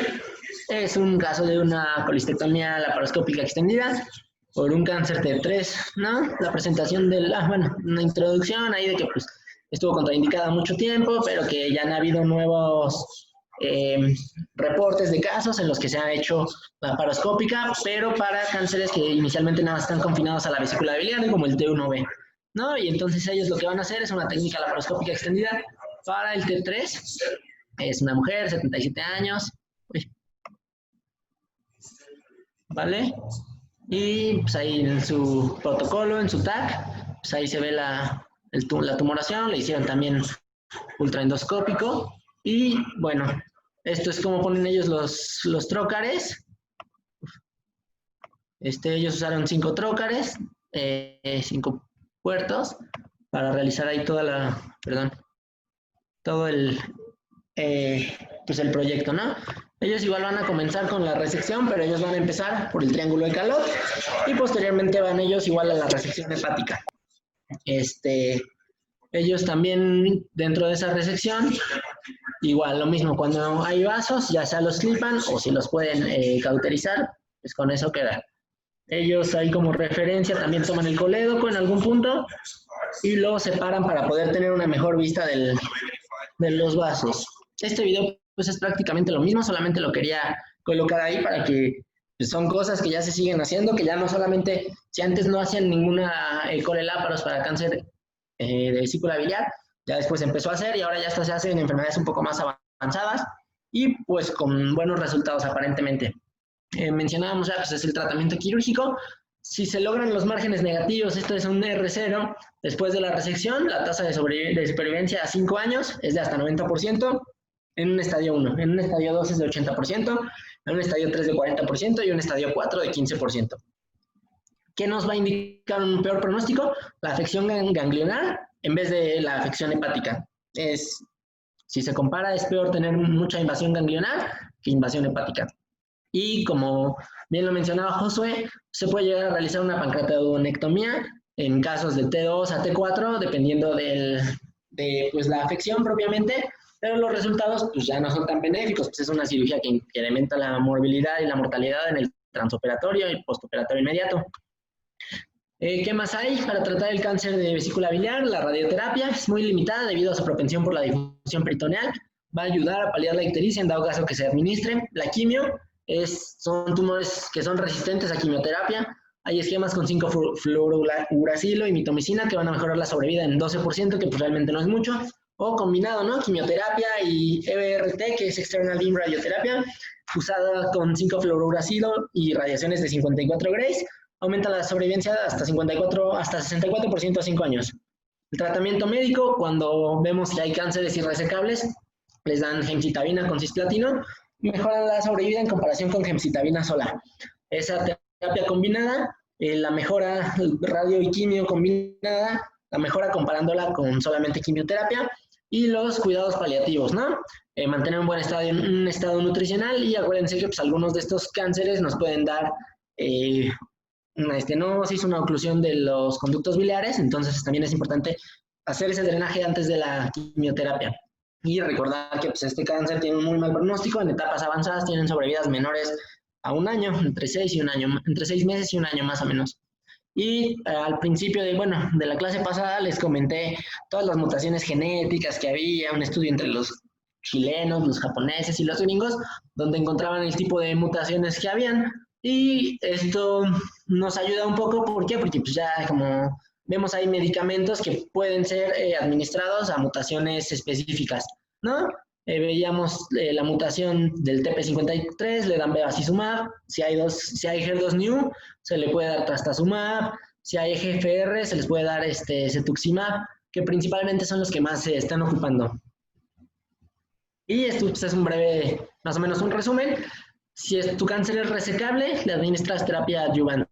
Si es irresecable pero intrahepática, le puedes dar quimio y radio, y también gemcitabina o cisplatino, y el clinical trial, que es el estudio de los marcadores tumorales, o si está igual metastásica y extrahepática, lo mismo, nada más su quimio y el estudio clínico. Si es resecable, pues tiene una sobrevivencia de 5 años, de entre 15 a 60%, y si no es resecable, pues es hasta menor al 5%, ¿no? Es un cáncer muy, muy agresivo. Y así más o menos a grandes rasgos, de acuerdo a la estadificación, Si es T1A y T1B, una sobrevida del 85%, T2 del 56%, T3 del 19% y T4 del 14%. Y si lo dividimos por estadios, estadio 1, 62%, estadio 2A, 50%, si es un estadio 2B o 3A, 25%, y de 3B para abajo es menor al 20%. Vamos con la siguiente parte de la clase, que ya serían los tumores benignos de la vía biliar. Estos son extremadamente raros, pero pueden llegar a causar sintomatología similar a los tumores malignos. Típicamente se van a presentar con un cuadro de ictericia que va a ir progresando de manera lenta o que puede ir y venir, debido a que comúnmente se van a encontrar cerca de la ámpula de Vater o en el propio colédoco. Y el tratamiento óptimo va a incluir la excisión local, remover una parte de la porción de la pared del conducto donde se originó, porque hay alta tasa de recurrencias locales después de esa resección subtotal, ¿no? Entonces hay que tratar. Los tumores benignos más comunes van a incluir los papilomas y los adenomas, pero pues también hay otros como los mioblastomas, tumores neurales, endocrinos o leiomiomas. Los adenomas del conducto biliar se van a encontrar usualmente de una manera incidental en una laparoscopía o una laparotomía y se identifican como lesiones subcapsulares de color blanquecino que están bien demarcadas y que pueden medir desde milímetros hasta 2 centímetros. Usualmente son asintomáticas y no van a tener relación con el cáncer. Esto es bueno porque más frecuentes, si fueran malignos, pues nos daría un mal pronóstico. Y hay otras lesiones como los histoadenomas biliares que tienen una apariencia quística multiloculada. Hay una variante de ellos que es mucinosa y esa sí se va a asociar a neoplasias pancreáticas mucinosas. Y bueno, ya vamos ahora sí a lo maligno. El colangiocarcinoma, pues la definición de colangiocarcinoma son todos los cánceres de la vía biliar que van a surgir del árbol intrahepático, periliar o extrahepático y que no incluyen ni la vesícula ni la ámpula de Vater. Esto va a surgir de los colangiocitos, que son las células que recubren a todo el árbol biliar, pero puede ocurrir en cualquier parte del mismo, ¿no? Pues ahí hay un esquema, ahorita vamos a hablar de ello. La epidemiología se reporta que un 0.3% se encuentra cuando se realiza una necropsia. Se encuentra en 0.3% de todas las personas cuando se les realiza una necropsia. La relación hombre-mujer pues es más pareja, es un poco más frecuente en hombres, totalmente opuesto a lo que era el cáncer de vesícula biliar, que era mucho más frecuente en mujeres, casi el doble, un poco más. Y la edad de presentación pues es similar, ¿no? Entre los 50 a 70 años. A nivel mundial, en Estados Unidos se reportan aproximadamente 5,000 casos anuales. No es uno de los lugares que más haya, donde usualmente hay más, es en Asia, en China, Tailandia. Vamos a ver ahorita en los factores de riesgo por qué. Y en México se estima que representa el 0.52% de todos los cánceres del país. Hay un poco ahí de datos variables porque los colangiocarcinomas intrahepáticos a veces los reportan como tumores de hígado. Entonces, a lo mejor por eso hay un poco de que se subestima un poco este diagnóstico y por eso hay menos reportados en la literatura. Los factores de riesgo se van a dividir principalmente en dos grupos, que unos que tienen fuerte asociación y otros que tienen asociación débil. Los de fuerte asociación es colangitis primaria esclerosante, quistes de colédoco, enfermedad de Carolin, unos parásitos hepáticos que mencionaba el doctor Gus al principio de la clase pasada, que son Opistorchis viverrini y Clonorchis sinensis. Una anastomosis bilioentérica, anomalías de la unión pancreatobiliar, como también vimos en el cáncer de vesícula, y también cirrosis biliar primaria, hepatitis B o C, y los de débil asociación inicial, principalmente son los asbestos, las nitrosaminas, el uso de isoniazida, anticonceptivos orales y los pacientes que fuman, ¿no? De estos factores de riesgo, la colangitis esclerosante primaria vamos a definirla como una condición autoinmune que afecta el tracto biliar y va a caracterizarse por una inflamación crónica del árbol biliar que puede condicionar una lesión hepática y después estenosis en los conductos biliares. Muchas estenosis chiquitas, pero eso pues va a hacer que nos ocurra digamos que éstasis, reflujo. Entonces son pacientes que son más propensos, empezando pues a cuadros de colangitis. La posibilidad de desarrollar cáncer en pacientes que tienen colangitis esclerosante primaria es entre el 5 y 10%, e incluso el colangiocarcinoma se diagnostica en más del 50% de los pacientes a los que se les diagnostica colangitis esclerosante primaria dentro de los primeros 2 años. Entonces pues es una relación que se lleva muy íntima Y además esto lo que hace es que la edad de presentación de colangiocarcinoma sea antes de los 50, 70 años, que es en un paciente sano, y que ésta se adelante un poco hasta la cuarta década de la vida, ¿no? Otros factores de riesgo que mencionábamos son hepatolitiasis. Es algo que no es tan común, pero predispone a colangiocarcinoma. ¿Por qué? Porque ocasiona cuadros de colangitis. Y esta, aunque ya se retiren los litos, va a estar relacionado a que hay mucha éstasis y colangitis y que puede ocasionar fibrosis, ¿no? Y lo mismo, ese reflujo, esa inflamación, pues va a condicionar lesión del tejido biliar. Dentro de los otros factores de riesgo que vemos son las anomalías congénitas de la vía biliar. Estos pueden abarcar, pues, varios grupos varias enfermedades, como los quistes de colédoco, que también está la enfermedad de Calloli, o fibrosis hepática congénita, que van a conllevar hasta un aumento, un 15% de riesgo más de desarrollar cambios malignos en edad adulta. Y en quistes de colédoco se reporta que hasta aumenta un 28%, más bien que hasta un 28% de los pacientes que tienen quistes de colédoco, si no se tratan, van a desarrollar colangiocarcinoma. Y se va a relacionar a lo mismo que hemos hablado en las dos clases, estasis biliar, inflamación por reflujo de secreciones pancreáticas, y que también hay alteraciones en las proteínas de transporte de las sales biliares que hacen que la bilis sea inestable y desconjugan, digamos así, carcinógenos que previamente ya se habían sido conjugados en el hígado. Y también los otros factores que igual mencionábamos son hepatitis B y C, se van a relacionar con colangiocarcinomas intrahepáticos principalmente. Estados Unidos y Europa se relaciona más hepatitis C, y China y Corea se relaciona más con hepatitis B, ¿no? Un metaanálisis en 2012 nos señala que la cirrosis incrementa el riesgo hasta 23 veces, la hepatitis C hasta 4.8 y la hepatitis B hasta 5.1 veces. Entonces, pues, también sí son factores que por eso estaban en el grupo, ¿no? De los principales.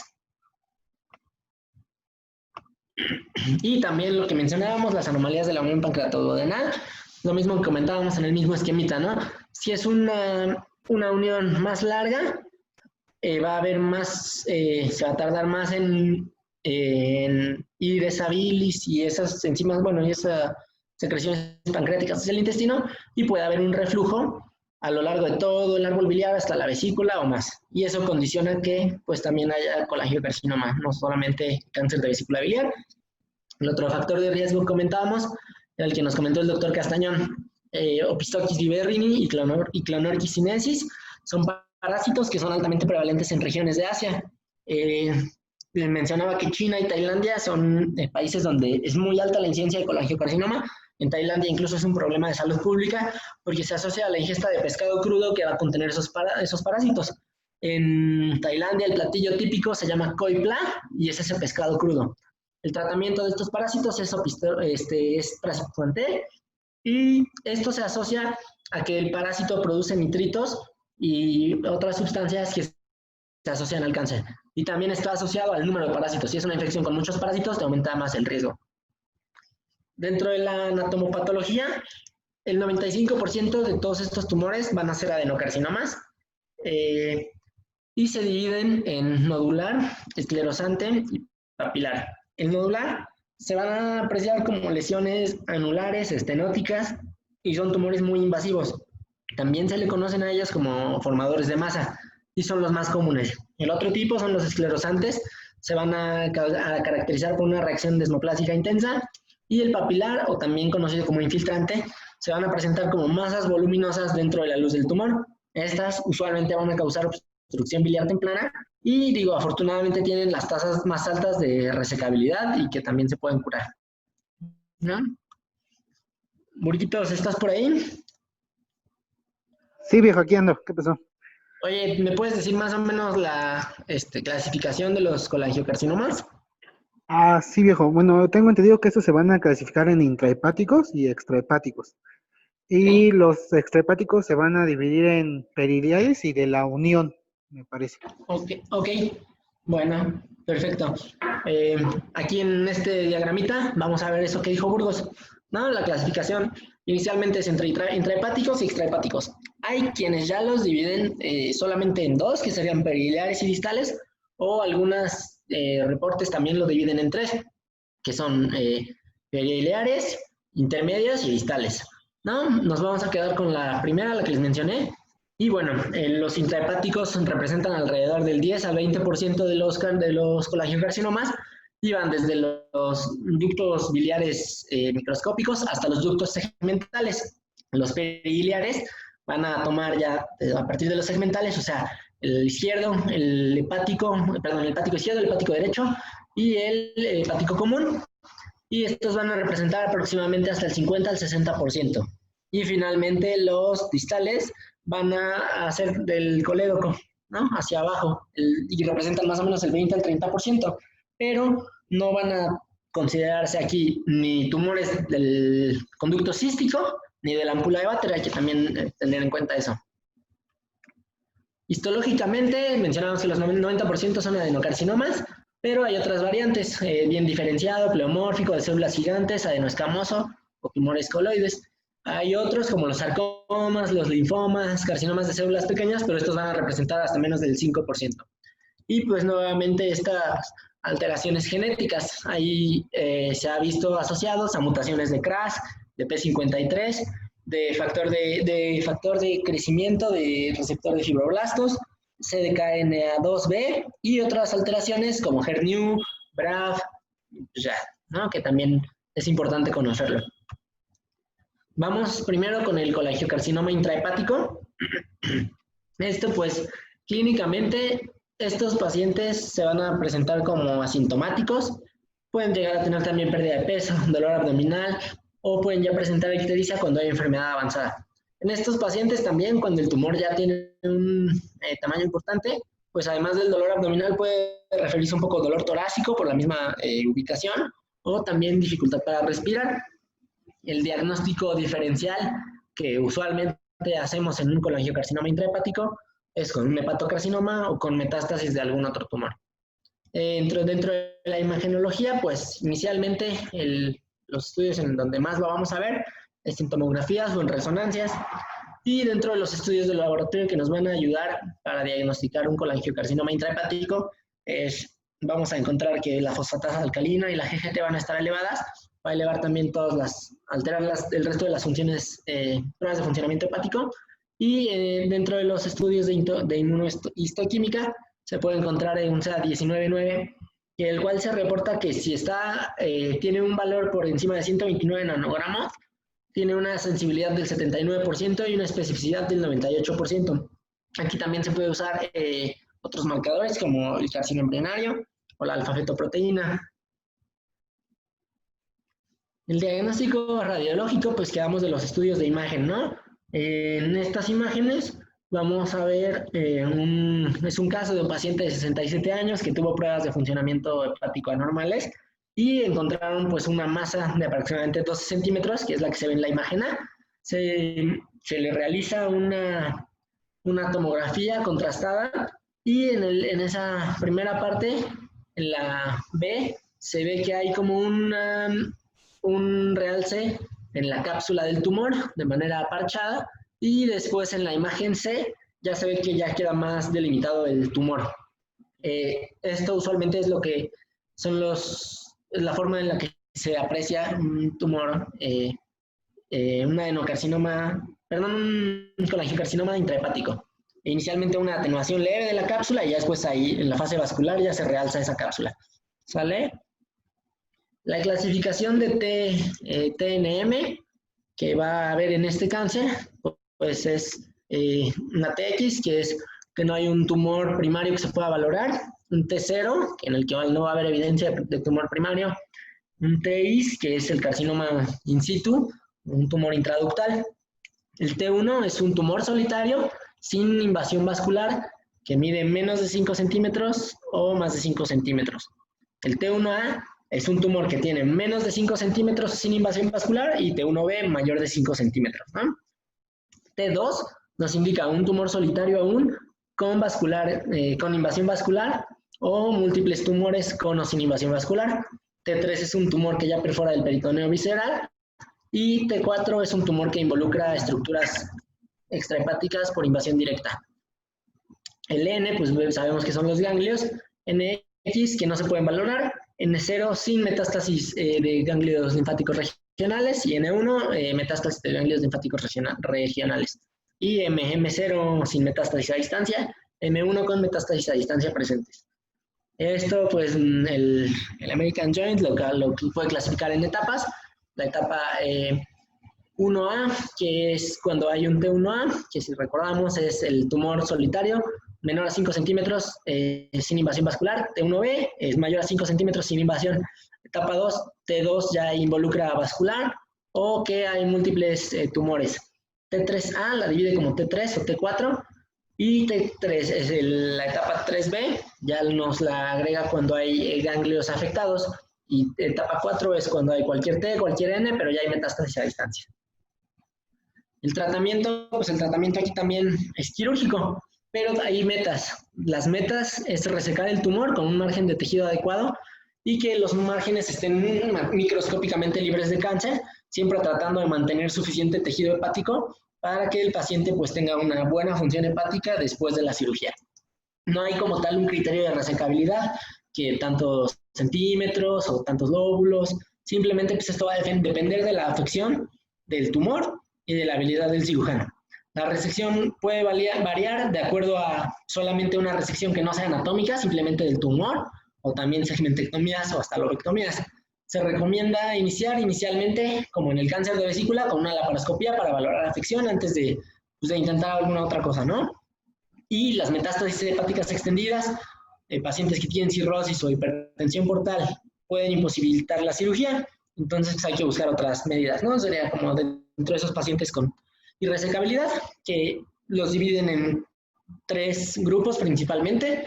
Uno, que son los factores asociados al paciente, que sería la cirrosis hepática y la hipertensión portal, prácticamente contraindican la cirugía. Factores asociados al tumor, que el tumor esté afectando ambas ramas intrahepáticas, que invada o ocluya la vena porta, proximal a la bifurcación, una atrofia de un lóbulo hepático, pero que además tenga una invasión contralateral de la vena porta, o una atrofia de un lóbulo hepático que también tenga invasión tumoral bilateral a las ramas hepáticas, o que afecte a una o a las 2 ramas hepáticas y que también tenga invasión contralateral de la vena porta. Y pues también la enfermedad metastásica, ¿no? Que comúnmente da metástasis a pulmón, hígado o peritoneo, y se estima que hasta 70 al 80% de los colangiocarcinomas son no resecables, ¿no? Entonces es una alta tasa de irresecabilidad, quiere decir que pocos tumores realmente se les puede dar ese tratamiento quirúrgico.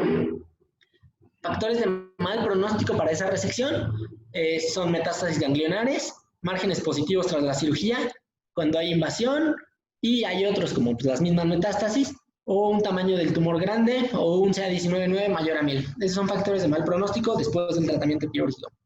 Que mencionábamos que los criterios, bueno, que los rangos de resecabilidad pueden ser altos. La diapositiva pasada los manejaban desde el 70-80%, y en estas van desde el 32 hasta el 90%, y hay una mortalidad alta, aproximadamente el 10% en el trans y postquirúrgico inmediato. La tasa media de sobrevida tras la resección es de 36 meses, y también existe un alto riesgo de recurrencia.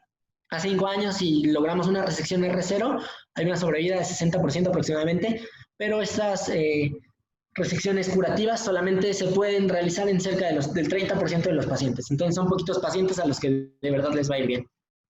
¿Qué otras cosas tenemos para el tratamiento del intrahepático? Son un tratamiento adyuvante va a mejorar la supervivencia con gemcitabina y oxiplatino, también se usa capecitabina, pero faltan estudios que comparen la adyuvante contra otros tratamientos, porque la comparan usualmente contra una quimioterapia sola, sin tratamiento quirúrgico, que usan prácticamente lo mismo, gemcitabina y cisplatino. El trasplante hepático en otro tipo de colangiocarcinomas sí nos sirve, pero aquí no nos sirve mucho. No se suele ofrecer a estos pacientes porque ofrece una sobrevida de a 5 años de aproximadamente el 30%.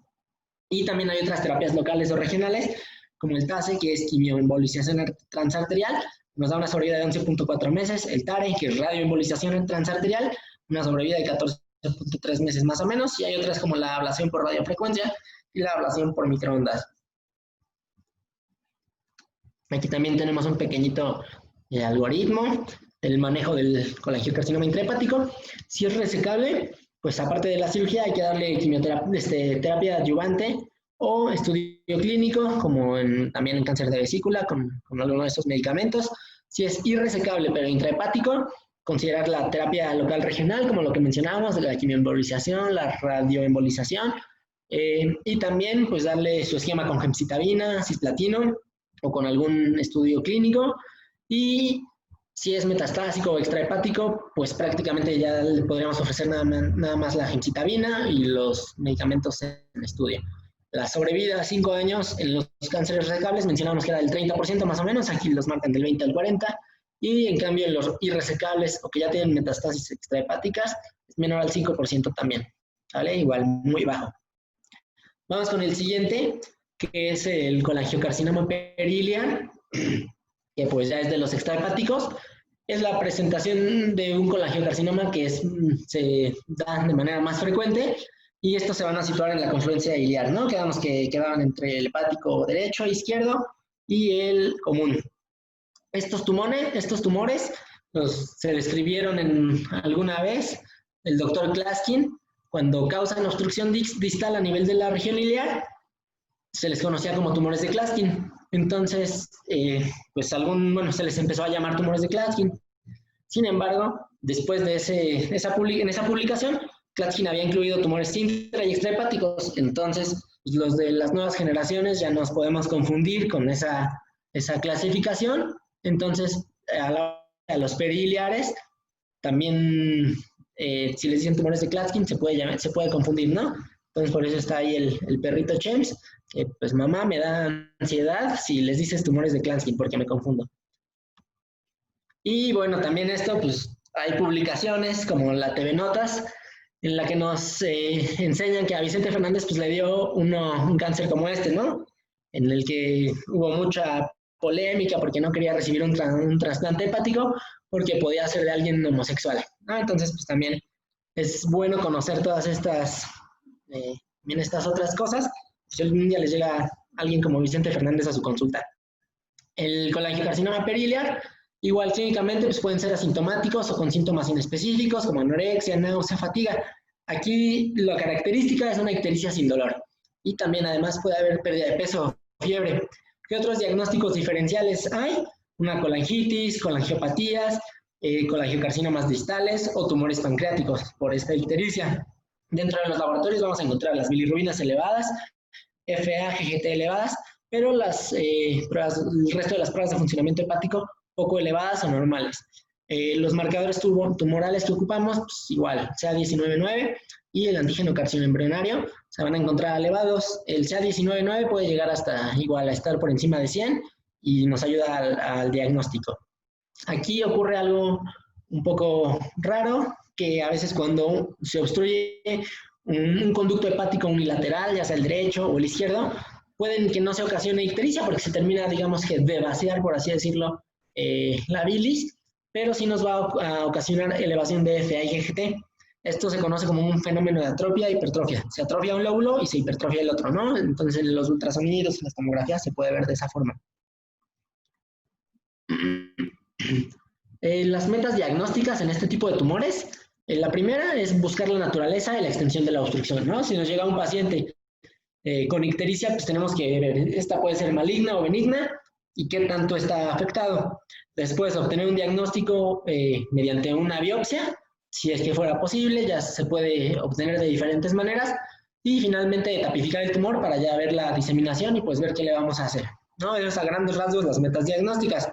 Por imagen, un ultrasonido es el estudio que usualmente lo hacemos inicialmente y nos va a ayudar a diagnosticar la obstrucción biliar. Nos puede ayudar ya a descartar si vemos presencia de litos o alguna otra causa, pues ya nos ayuda. Y también si se realiza un ultradoppler, nos va a ayudar a ver si hay afección vascular. Los otros estudios que igual tenemos que hacer es un TAC o una colangioresonancia. Nos van a ayudar a valorar la extensión del involucro ductal en 84 a 91%. Nos van a ayudar también a ver si hay invasión de la arteria hepática en 83 a 93%, invasión de vena porta en 86 a 98% y metástasis linfáticas en 74 a 84%. Entonces, es un estudio que nos va a ayudar principalmente a la etapificación. Aquí, en esta imagen, se ve una resonancia magnética, aparentemente un colangiocarcinoma iliar, y aquí se ve lo que les comentaba de este fenómeno de atrofia e hipertrofia. Hay una atrofia en el del lado izquierdo. Y bueno, también contamos con los otros estudios que además de ayudarnos en el diagnóstico, nos van a ayudar en el tratamiento, que son la colangiografía percutánea, se puede ya sea se toma una citología y también se deriva la vía biliar. Lo mismo la CEPRE, nos da un estudio de imagen y aparte nos da una biopsia y nos puede resolver con una colocación de un stent de plástico o de metal, entonces también se considera terapéutico. Lo mismo el ultraendoscópico con aspiración de aguja fina. Estos, cuando se manda a la citología con un cepillo, tienen un diagnóstico de entre 44 y 80%. Y no solamente quiere decir que pues, podamos usar uno, sino también los podemos combinar. Usualmente se manda a hacer más CEPRES y cuando falla la CEPRES se solicita alguno de los otros dos. Si se juntan los dos, aumenta la sensibilidad y la especificidad en el diagnóstico. Y, bueno, algún R2, no sé, Jess, ¿estás por ahí?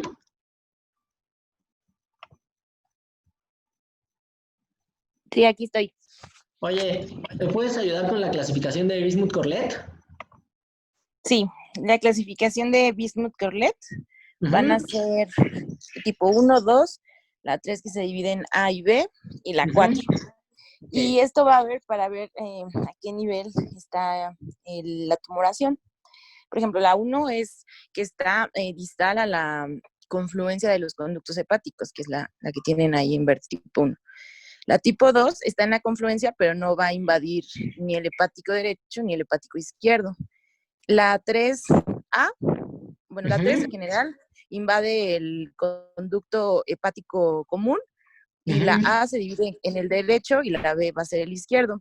Y la tipo 4 ya tiene una extensión de los conductos hepáticos o es multifocal. Ok, muy bien. Bueno, pues como comentabas, el tipo 1 va a afectar al hepático común por debajo de la confluencia y pues en este esquemita nos viene un poco más o menos qué técnica quirúrgica hay que hacer. En ese caso tendríamos que hacer una resección de vía biliar extrahepática, su colecistectomía y resección del lóbulo caudado, linfadenectomía regional y una hepático-yeyunostomía en Y de Rux. En el tipo 2, que tiene ya abarca la confluencia, pues es igual la resección de la vía, la colecistectomía, resecar el lóbulo caudado, la linfadenectomía y también una hepático-yeyunostomía. En el tipo 3A, que es del hepático derecho, pues igual, la resección, su cole, su lobectomía derecha, porque está afectando en este caso, muy probablemente el lóbulo igual esté hipertrófico, atrófico, linfadenectomía y una hepático-yeyunostomía. El 3B, pues es lo mismo, pero el lado izquierdo, y en el 4 se hace una lobectomía hepática ampliada y prácticamente lo mismo, ¿no? La clasificación de TNM, pues es prácticamente también el T0 sin evidencia de tumor primario, T in situ, carcinoma o una displasia de alto grado que se puede reportar en el reporte de patología. El T1 es un tumor que está confinado a los conductos biliares con extensión hasta la muscular o tejido fibroso. El T2 va a invadir más allá de la pared del conducto, que puede tomar ya sea el tejido adiposo o es un tumor que invade el parénquima hepático adyacente. De esas se divide en el T2A, que es la que afecta la pared del conducto biliar y el tejido adiposo, y el T2B, que invade el parénquima adyacente. El T3 invade las ramas unilaterales de la vena porta de la arteria hepática, y el T4, pero de manera unilateral, y el T4 pues ya las afecta de manera bilateral, o también la arteria hepática, o las de los conductos biliares de segundo orden, con afección ya sea portal o hepática contralateral. Los ganglios N0 sin ganglios metastásicos, N1 de 1 a 3, usualmente van a ser pues, los mismos ahí de la periliares, el cístico, del colédoco, de las arterias hepáticas, o los pancreatoduodenales posterosuperiores y de la vena porta. Y los N2 quiere decir que ya tuviste más de 4 o más ganglios y que de esos que fueron tomados, ¿no? Y metástasis M0 sin metástasis a distancia, M1 con metástasis a distancia. Y también las vamos a clasificar de acuerdo a los grupos de estadio. La etapa 1 es el T1, que solamente está asociado ahí al conducto. T2A o T2B es cuando quedamos que pasaba la pared, el conducto, A y B que afectaba la grasa, y el T3 es cuando teníamos que afectaba ya, digamos, como a nivel vascular, T3A. Y T4 también es afección contralateral, de vena porta, de arteria hepática. 3C es cuando ya hay N1, y 4 igual se divide en A cuando hay más de 4 ganglios afectados, y B cuando ya hay metástasis a distancia.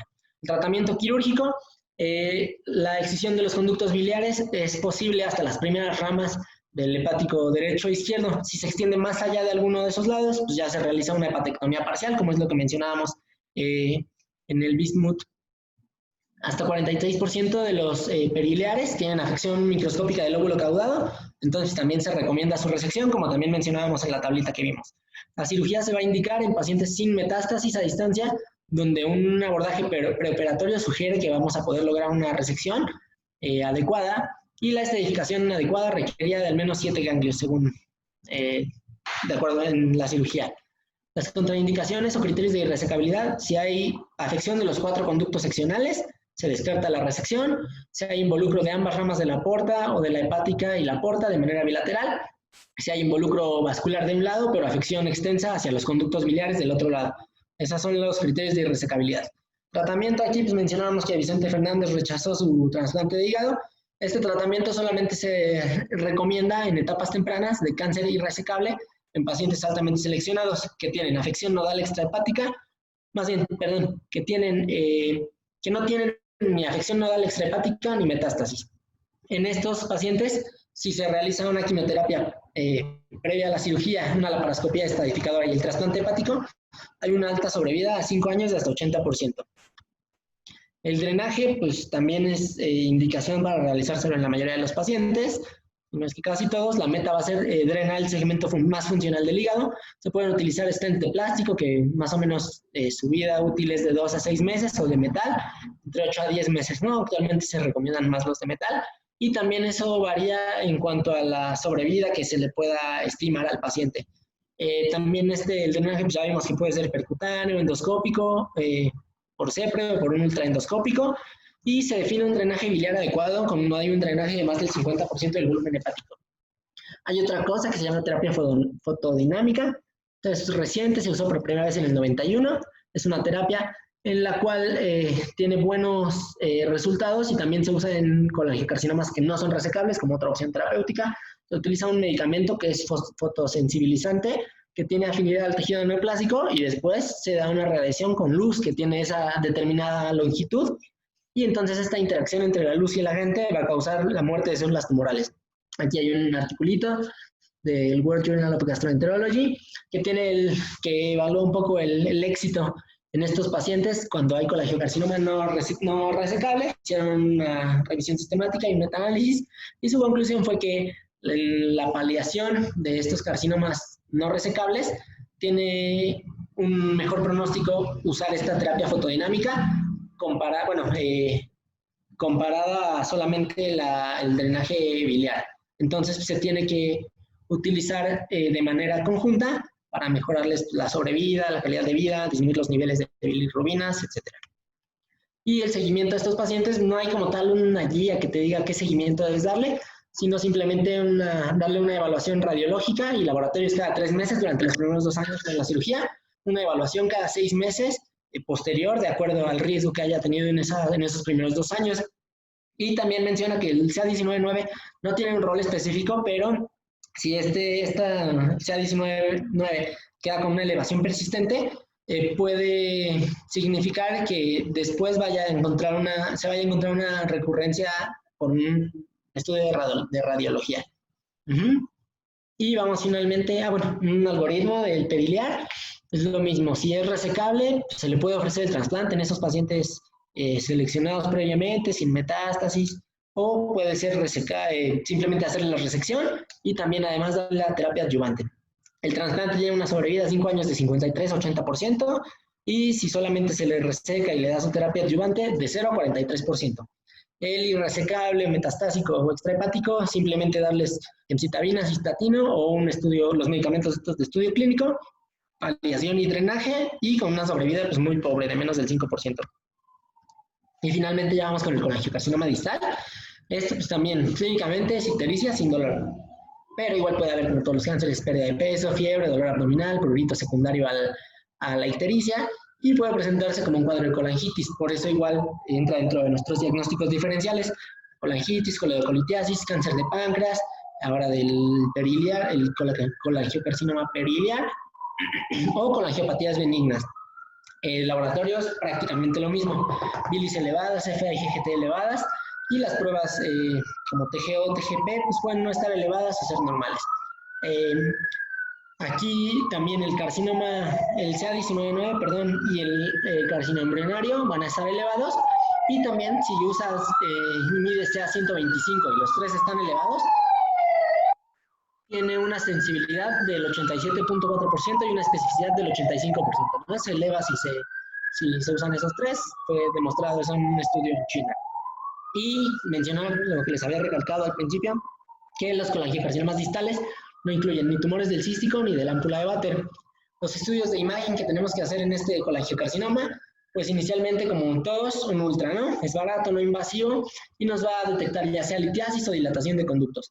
La TAC o la resonancia nos va, una vez que sospechamos de una causa maligna, pues nos puede ayudar para estadificar. La ventaja de la resonancia, pues es que se puede realizar una colangioresonancia, y que en la TAC se pueden identificar lesiones tumorales, mientras que igual si hacemos colangio o CEPRE, se pueden necesitarse para evaluar el sitio de la obstrucción y la naturaleza de la obstrucción, si es que no se identifican tumores.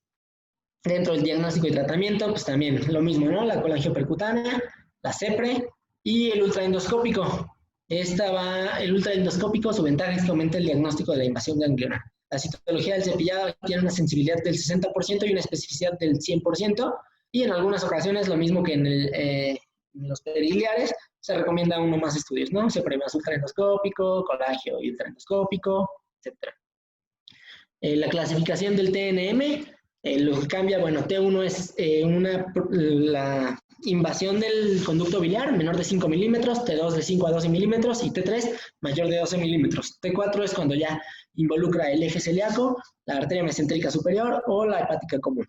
En cuanto a los ganglios N0 nada, N1 1 a 3 y N2 de 4 o más ganglios. Y metástasis M0 sin metástasis, M1 con metástasis. La clasificación de acuerdo a los estadios. La etapa 1 solamente con T1, que tenga una profundidad de menos de 5 milímetros. El 2A involucra ya sea T2 y T3, que quiere decir que entre 0 a 12 milímetros, o cuando hay un T2 de menor de 5 milímetros, perdón, de 5 a 12 milímetros, pero ya con afección ganglionar, menor de 4 ganglios, y T3A, ya hay afección ganglionar N2, y en 3B hay T4 y N2, y ya etapa 4 con metástasis a distancia. El tratamiento, pues igual, quirúrgico, si es que queremos tratar de lograr algo, son más susceptibles estos a resección comparados con los periliares. La resección se puede considerar para tumores confinados de manera local que no tengan involucro vascular o metástasis a distancia. Una valoración transquirúrgica es muy importante aquí, sí, para poder lograr la extensión de la resección, perdón. Para los colangiocarcinomas distales que estén localizados, se va a realizar una pancreatoduodenectomía con resección de conductos biliares distales. Y en ocasiones esto puede llegar hasta la confluencia, dependiendo de los márgenes. Se deben resecar aquí igual los ganglios peripancreáticos y periportales junto con los interortocavos si fuera necesario. Aquí está igual un pequeño algoritmo. Si es resecable, pues quitarlo y darle terapia adyuvante. Si es irresecable pero intrahepático solamente, considerar radio y quimio, y paliación y drenaje también. Bueno, paliación y drenaje en todos, ¿no? Y si fueran metastásicos, gemcitabina y cisplatino, ¿no? La sobrevida de estos tumores a 5 años es del 30% de los que son resecables, más o menos, y también de los que son irresecables o con metástasis extrahepáticas, menor al 5%, muy pobre. Bueno, las conclusiones, justo ya para terminar. El cáncer de vesícula tiene muchísimos factores de riesgo, la mayoría de ellos relacionados con una inflamación persistente, como se los dije muchas veces en la clase pasada. El tratamiento del cáncer de vesícula puede bastar solamente con la colecistectomía, puede requerir una colecistectomía radical, que abarca la resección ya sea en cuña o de todos los segmentos 4B y 5, y la resección de ganglios linfáticos. El colangiocarcinoma lo dividimos en intrahepático y extrahepático, a su vez en periliar y distal. En los pacientes que no son susceptibles de resección, se intenta una descompresión biliar no quirúrgica, lo mencionamos en todos los tipos de colangiocarcinoma, y finalmente el tratamiento quirúrgico, de acuerdo a cómo, así es intrahepático, varía de acuerdo a la afección. El periliar, con un trasplante hepático, en algunos casos seleccionados, o pues con resecciones igual, y los distales de una pancreatoadenectomía con resección de vía biliar extrahepática distal. No sé si haya alguna duda, alguna pregunta, algo que quieran comentar. Me fui un poco más rápido, pues para ya terminar el tema y porque pues, para abarcar todo. Pero no sé si tengan alguna duda o algo, ya sea de la clase pasada o de lo de ahorita.